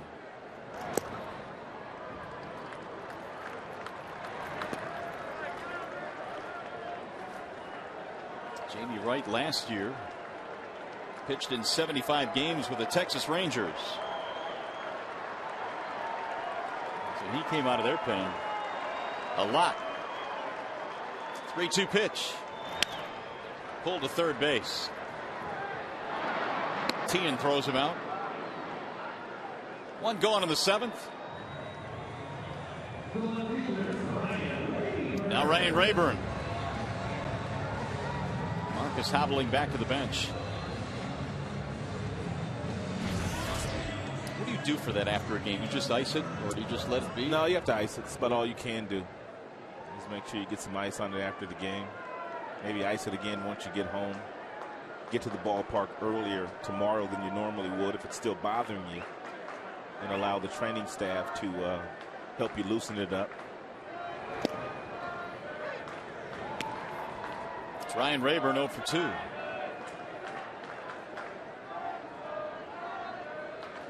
Wright rather has faced a couple of batters. He's gotten a couple of ground balls.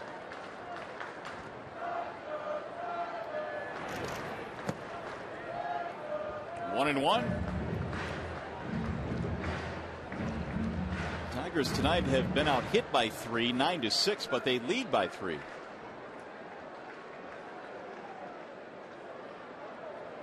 Rayburn has a 5-game streak, trying to extend it. Had the big game last night with the double and the homer.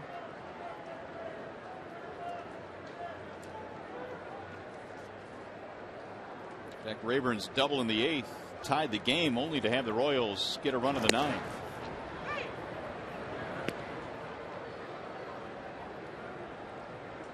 One and two.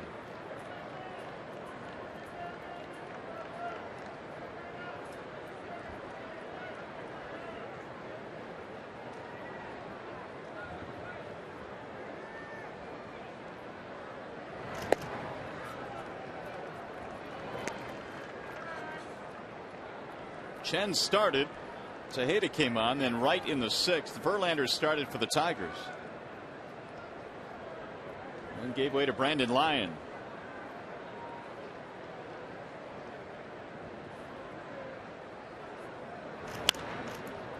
Pulled foul, third base side. 2-2, the count stays on Ryan Rayburn. Ryan's got an opportunity, as have a couple of other Tigers, namely Josh Anderson, Clete Thomas, with the injury to Carlos Guillen. And Carlos really now starting to resume baseball activities, was taking batting practice yesterday, has been throwing. Still don't know how long it'll be for Guillen, but at least those are positive signs.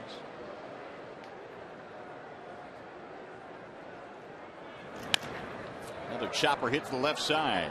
Tien on the run. 2 gone.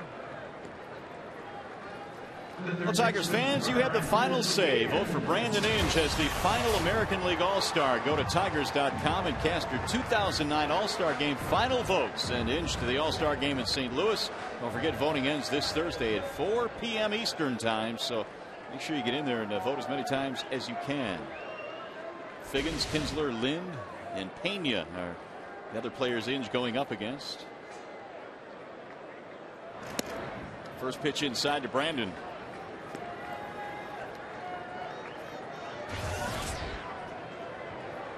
He was hit by a pitch barely back in the 5th. He's 0 for 2 otherwise.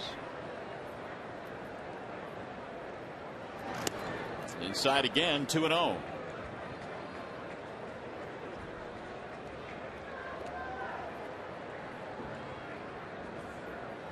Got the Vote Inge signs. There are also some Vote Inge t-shirts floating around the ballpark as well.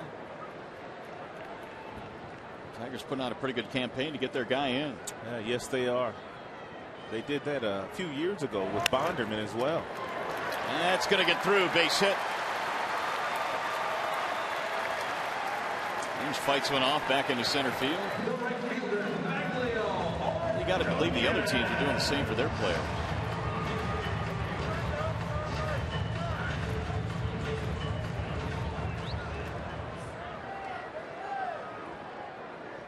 Here comes Ordonez. Maglio is 0 for 3.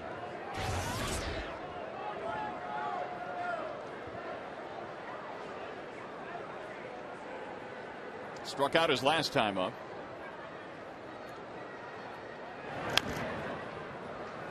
Did you see that Philadelphia Phillies Cincinnati Reds score yesterday? I missed it. 22-1. Oh, no, you're right. I did see it. Philly scored 10 runs in the first inning. You wonder in games like that how guys aren't knocked down and you have brawls when you score that many. The 0-1. Fouled away. 0-2 on Maglio.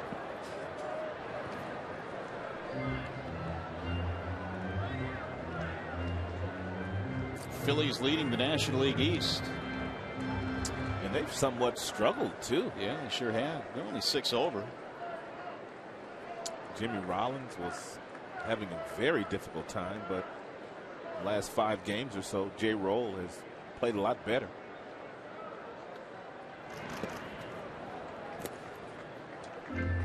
One and 2 on Maglio.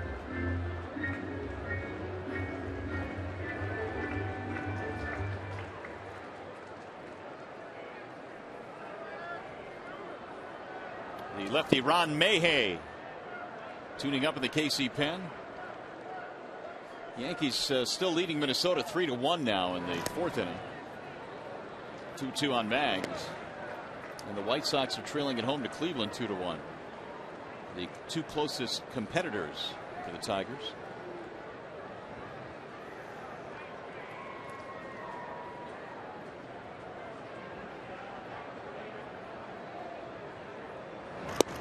Checked it. I don't think so. And Adrian Johnson agrees. 3-2. So we'll get the runner going here. Gerald Laird waiting on deck.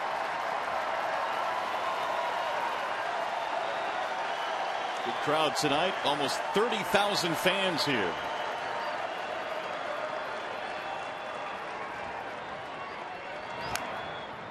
And he fought it off.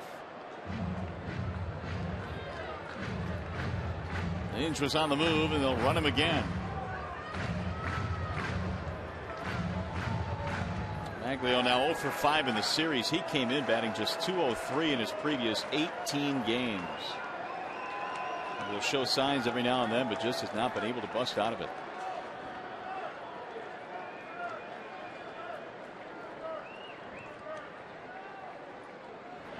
Swing and a miss. Down he goes. Ordonez strikes out for the 2nd time tonight. Tigers baseball on Fox Sports Detroit. Brought to you by Bell Tire.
Tigers baseball on Fox Sports Detroit is brought to you by Comerica Bank, standing the test of time since 1849.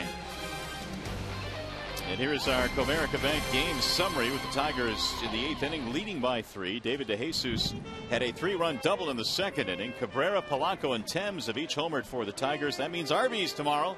Don't forget. They got some sweet rides out there. Verlander with his 6th career 11 strikeout game. It's Elvis night here, so some neat rides out there. That Thunderbird, nice. Anderson is in the game now, replacing Maglio in right field. Isn't Dream Weekend coming up here? Dream Week coming up here real soon? Coming up? The Dream Cruise? Yeah. Yeah. August.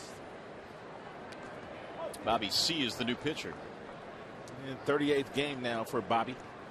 Numbers real good up and down. 207 batting average against C. He's done a really nice job against left-handers this year.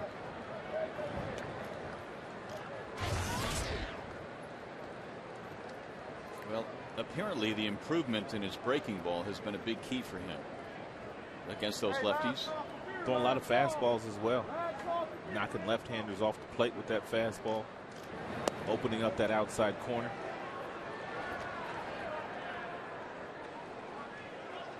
Three balls, no strikes on the leadoff man, Mark Teahan. Tony Pena Jr. to follow.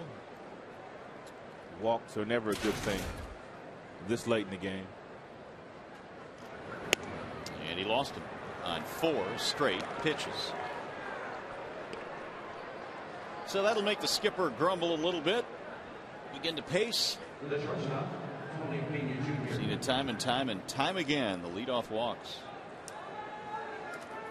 in the late innings of games. Tigers right now have a 3-run spread as Tony Pena Jr. bats for the first time.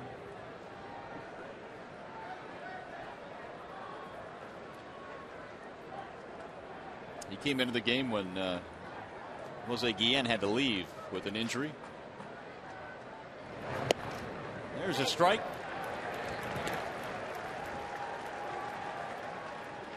Pena's got a bingo number. Is it an O? Oh, 091? yeah, he does. Jeez. That's cold. He shows bunt, takes a strike. Pena, while a terrific defender, Yes, he is batting 091 with 1 RBI.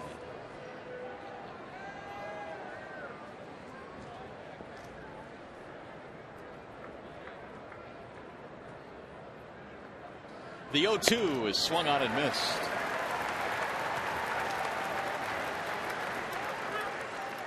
Now you can tell he has no confidence right now as well.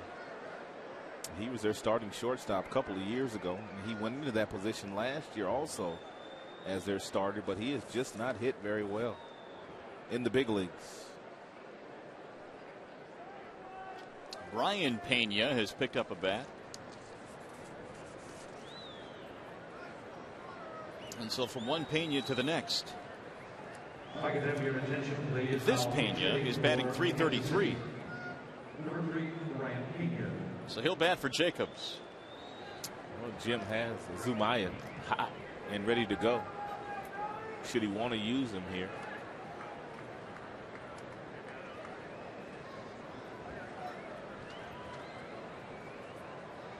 He's looking over the numbers. Tigers have a 3-run lead as you look at Pena's numbers.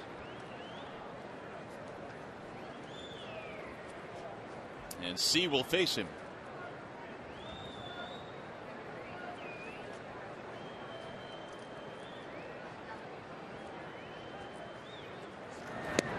Ball 1. Brian Pena came from the Atlanta Braves organization, played with the Braves for parts of the last 4 years. He's a member of the Cuban national team and defected to Venezuela back in the year 2000.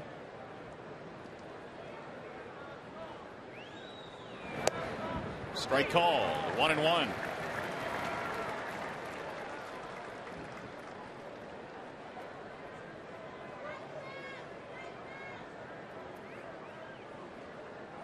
Leadoff walk to Tien, a strikeout of Tony Pena. Now Brian Pena. And didn't really matter whether Jim went to the bullpen or not against Pena. He's a switch hitter. Jim chose to keep him on the right side. Lifted to center field for Granderson.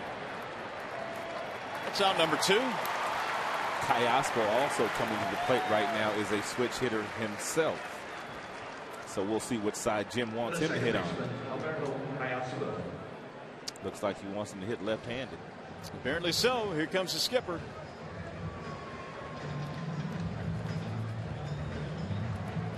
And Zumaya completing his tune-up tosses.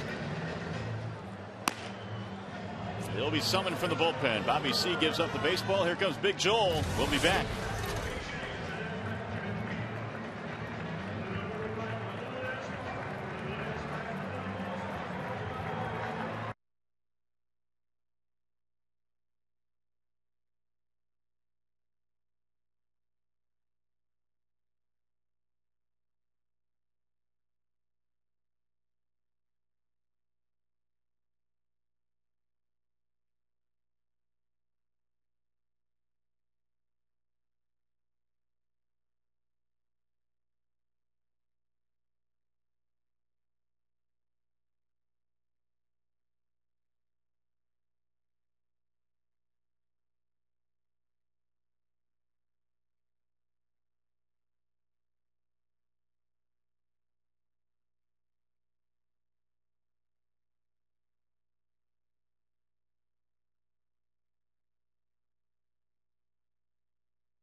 Final outs, and here's a look at his numbers. Well, obviously Joel came in the ball game last night, gave up a base hit, and then he gave up a triple to Bloomquist, and they went on to tie the score. And of course Joel looking to face the one batter right here, set the stage for Rodney. Yeah, that's why Jim wanted Callaspo hitting left-handed. 259 hitting left-handed, 379 right-handed. Of course, he has a lot more at bats batting on this side. Callaspo tonight has a single and 3 at bats, 1 for 3. He's also scored a run. Here's the 1-0. Ooh, apparently a little bit low. 2 balls, no strikes.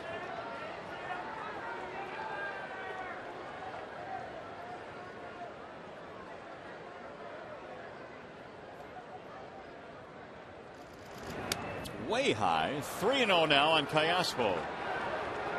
Zumaya in the ballgame last night gave up the 2-run triple to Willie Bloomquist in the 8th that briefly put the Royals ahead.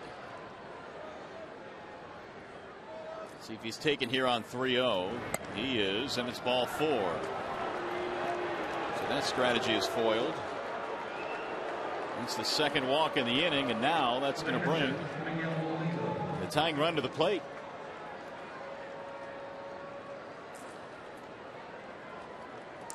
It'll bring up Olivo.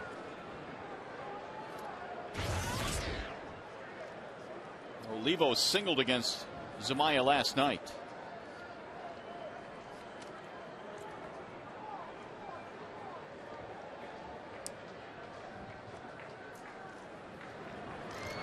Breaking ball is strike 1.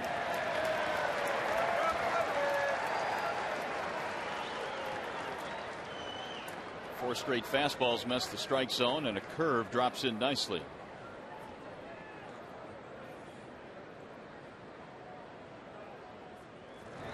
Another one. 0-2. That's the kind of swing you take when you know you're going to get a breaking ball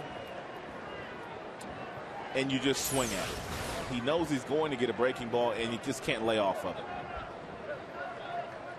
We got ahead of him last night 0-2 with a couple of breaking balls. Olivo came back with a base hit. Got that base hit on the fastball last night. Yeah, let's see what he gives him tonight. Another hook. Ooh, and it missed. That's why some hitting instructors tell you to never really look for breaking balls. Unless you got a runner on third base, less than 2 outs, you know you're going to get it early in the count. You can look for it, but most hitting instructors tell you not to look for it because usually if you look for it, you're going to swing at it no matter where it's at. Another one, and he hit the deck. Well, you may as well throw him another one.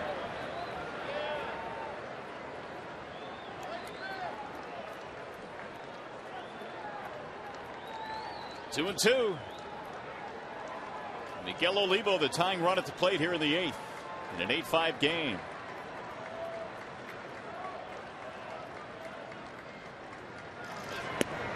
Fastball, did he go? See you later. This time Olivo is out. He strikes 2. We'll go to the bottom of the 8th here at Comerica Park. Tigers in the lead.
But he had an outstanding outing. He struck out 11. That first strikeout was probably the biggest one of the game with a runner on running on the 3-2 pitch. He struck out Bloomquist and Laird did the rest. But he had a great fastball in the mid-90s. He had some nice separation and velocity with a breaking ball. He threw a few change-ups, not that many. All said and told, 11 punch-outs for Verlander tonight. Spectacular night. That's our Bell Tire pitch by pitch. So Ron Mayhay is on now for Kansas City as we go to the bottom of the 8th. And Mayhay's numbers up a little bit this year. Last year he was lights out of that bullpen for Trey Hillman. And he will face Gerald Laird for the Tigers here in the 8th inning. Laird, Everett, and Granderson. Mayhay follows right, followed Tejeda. Gerald 0 for 2, trying to keep his hitting streak going here. This may be his last chance. He has an 8-gamer. He drills this one in the air to center. Friel is there, one gone.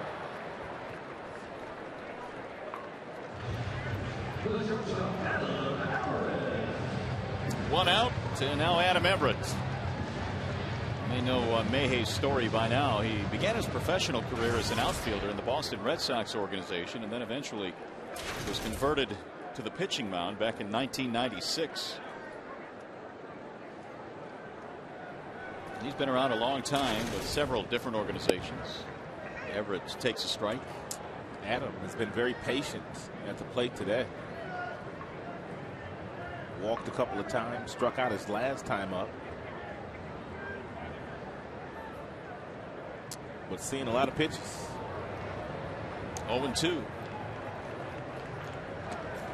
Mayhay has been with Boston, Oakland, Florida, the Cubs, Texas, Atlanta, and his second year now with Kansas City.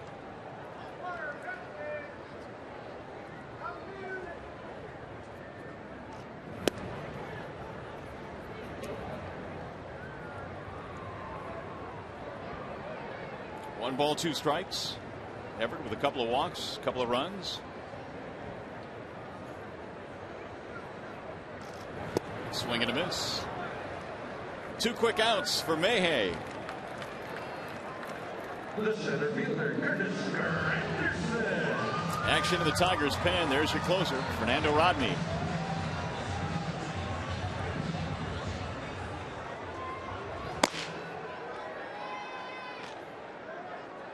Granderson with 2 outs. Curtis 1 for 4 with a single.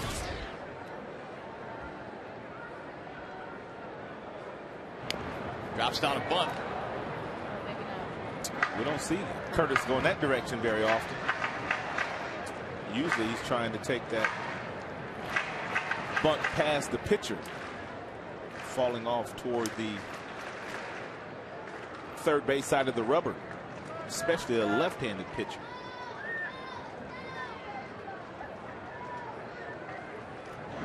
No sign of bunt there. 1 ball, 1 strike. Well, we have seen Granderson do that a whole lot more this year than in any other season in a Tigers uniform, trying to bunt, that is. So I think there's a concerted effort to make that part of his arsenal. It's something that he never really did a whole lot of in college or even in the minor leagues. And despite the fact that he is batting leadoff for the Tigers, he has been a run producer. That's one thing about most of these guys that are playing in the big leagues. Most of them hit 3 and 4 their entire lives. And you don't usually bunt a whole lot. Yeah. When you're hitting 3rd or 4th in high school, Connie Mack ball, American Legion, college, wherever it may be. Now, these guys are usually and have been the best players on their team.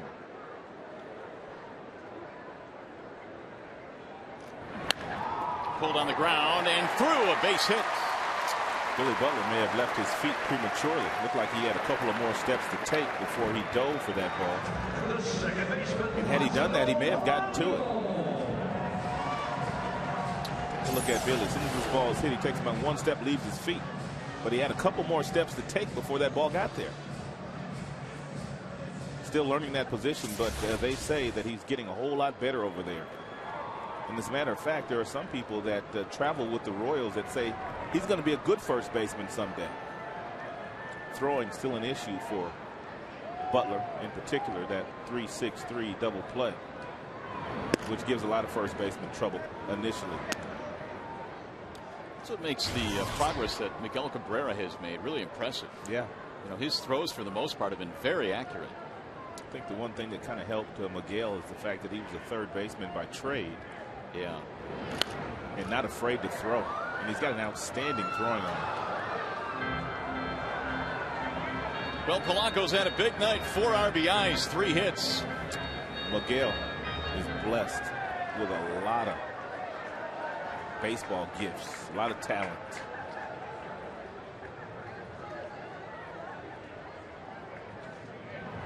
Swing and a miss. That's a legitimate swing and miss pitch for Mayhay. It's a changeup that kind of acts like a screwball. Kind of fades away from the right-handed hitters. He struck Everett out on that pitch.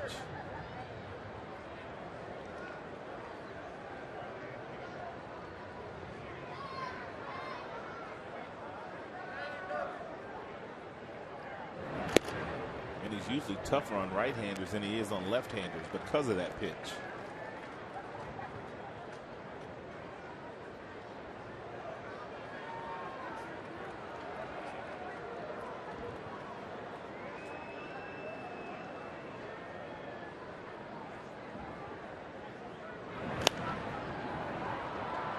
Foul ground, right field line, back out of play. Well, it's 2-2 on Placido Polanco, with the Tigers leading by 3 in the 8th. When we get it to the 9th, they're going to have Friel, DeJesus, and Bloomquist due up, facing Fernando Rodney.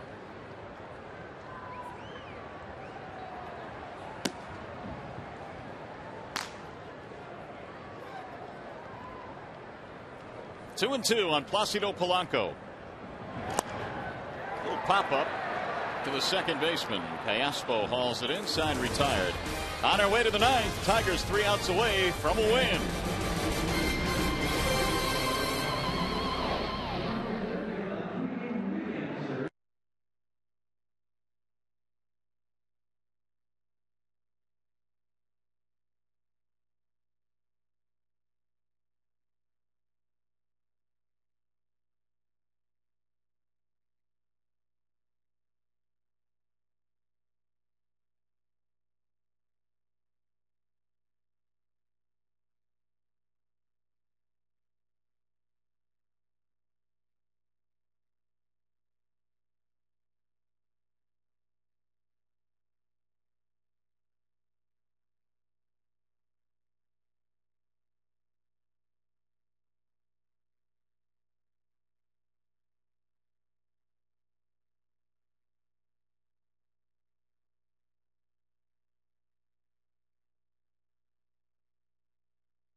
Right, here's the text poll question tonight.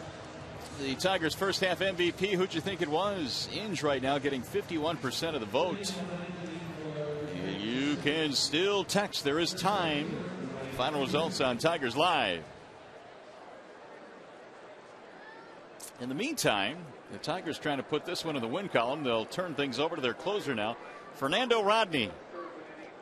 And Rodney took the loss in yesterday's game, but he is still perfect in saves and save opportunities. 17 for 17 for Fernando. So Rodney will face Ryan Friel. He'll start things off. Then David DeJesus and Willie Bloomquist. 8-5 Detroit.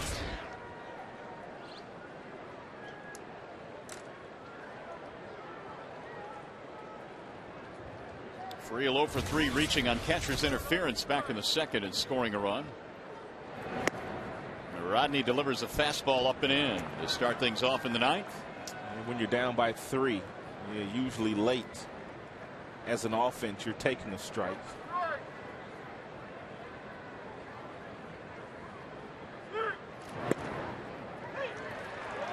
And there it was, 1-1.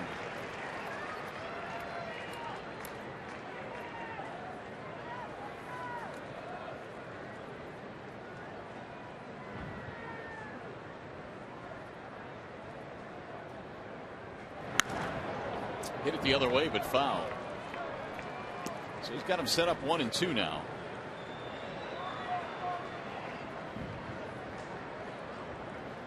Friel spent a lot of years over in the National League with the Cincinnati Reds. Just joined the Royals. Try to get something started here in the 9th.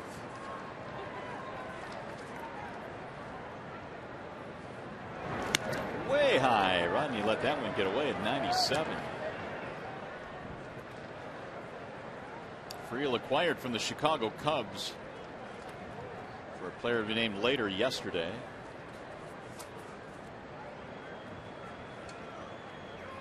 He's been with the Orioles and the Cubs this year. Now the Royals. He's moved around.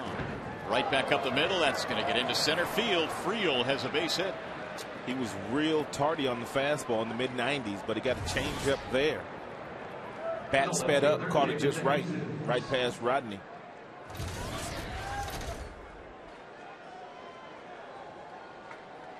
That'll bring up David DeJesus, and that is the 10th hit now for KC.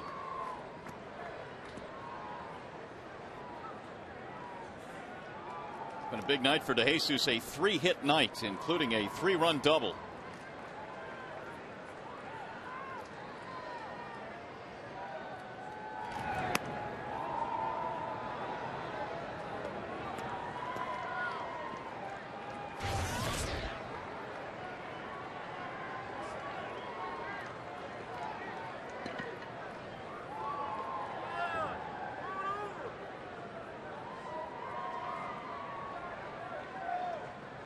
The 1-0.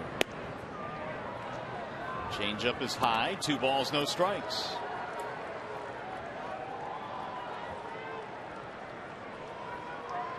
"17 saves for Fernando Rodney out of the Detroit bullpen. Ryan Fuentes of the Angels leads the American League with 24.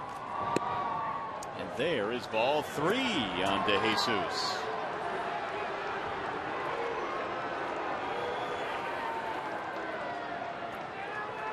Rodney is tied for 7th in the American League with the 17 saves.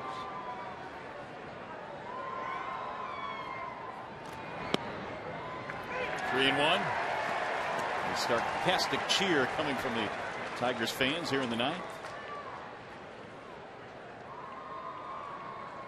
Bloomquist waiting on deck.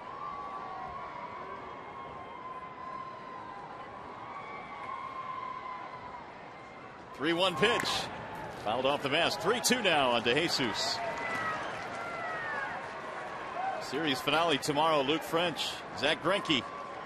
Off day Thursday.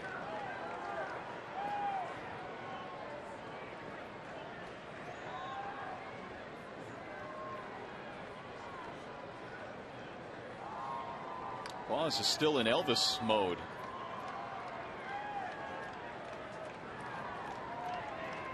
Three-two pitch is strike 3 called. Rodney comes back to get DeJesus looking.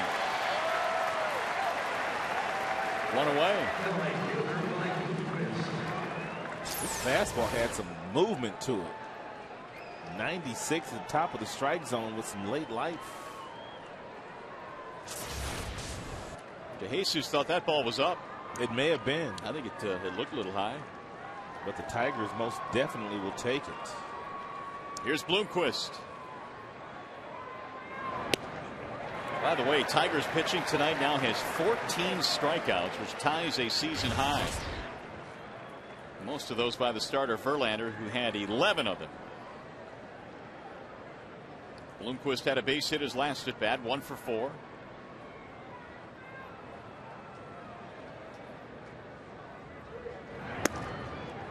Rodney missing again. 1 ball, 1 strike. Minnesota now losing to the New York Yankees 5-0. Nice. In the 5th.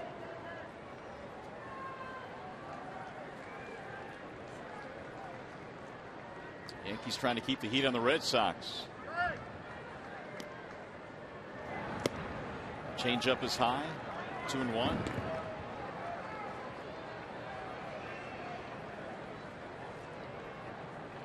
Fernando gave up a single to Ryan Friel, fell behind 3-0 on DeJesus before striking him out. He's got Butler on deck.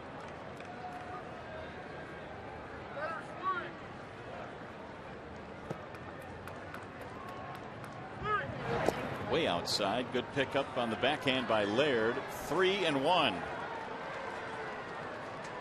A walk here brings the tying run to the plate in the name of Billy Butler, who already has homered tonight.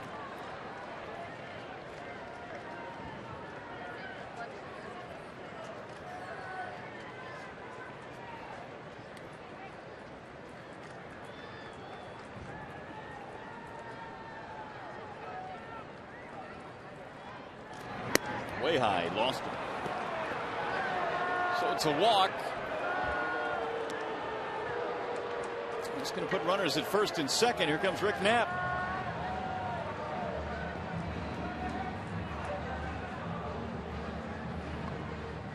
Butler will be standing in with runners at first and second. Tying run coming to the plate in an 8-5 game.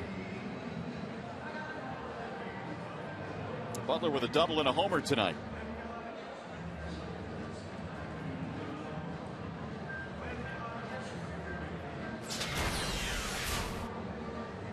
Chicago leading Cleveland 6-3. That's in the 7th. New York leading Minnie 5-1 in the 5th.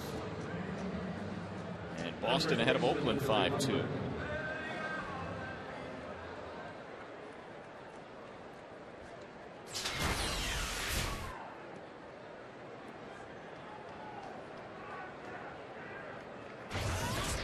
Billy Butler hit his 8th home run back in the 6th inning.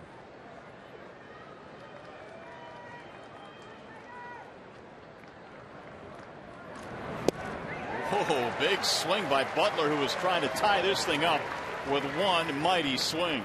Butler was sitting on that fastball. He ended up swinging at the changeup, but usually after the pitching coach makes a visit out, especially if you're struggling with your control as a hitter, you're sitting on that piece of cheese.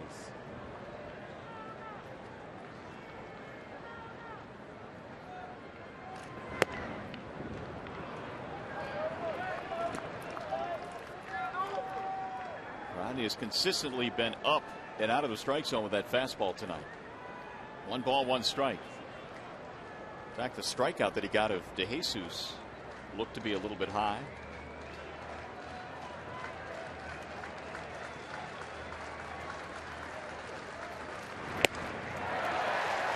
One and 2. Ooh, that was a nice fastball there.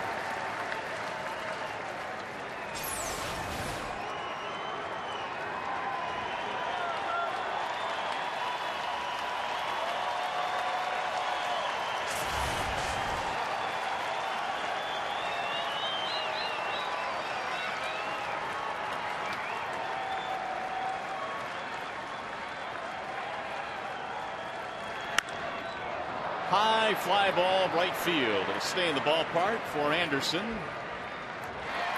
And the runners will hold. 2 gone. One more out to get for Fernando Rodney. And Martin, the last chance now for the Royals. And here comes the crowd.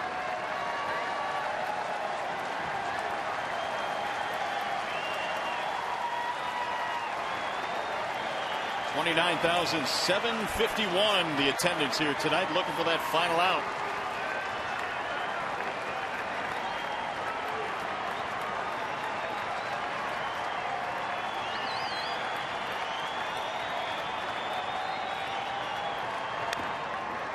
Oh, and 1.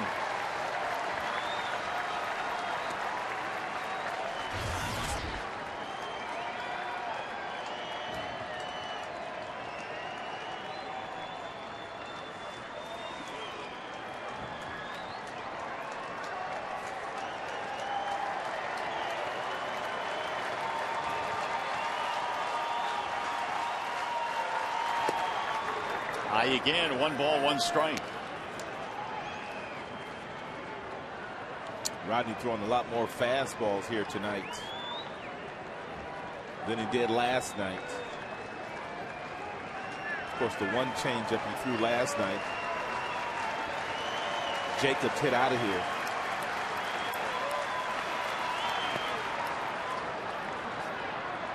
Two and 1.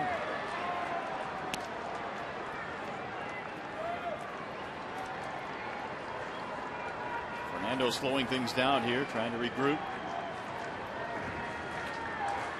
Tien has 9 home runs.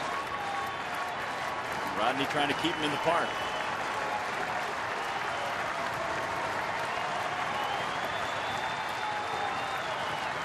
Foul straight back. 2 and 2.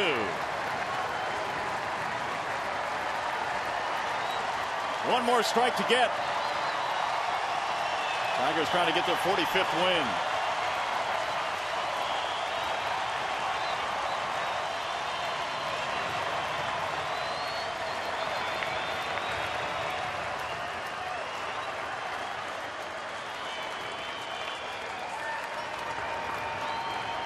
Here's the 2-2. Swing and a miss. He struck him out. Whitney strikes out Tien, and the Tigers win game 2 in this series. That last changeup, tremendous pitch to Tien, especially all the fastballs he was throwing in the mid-90s.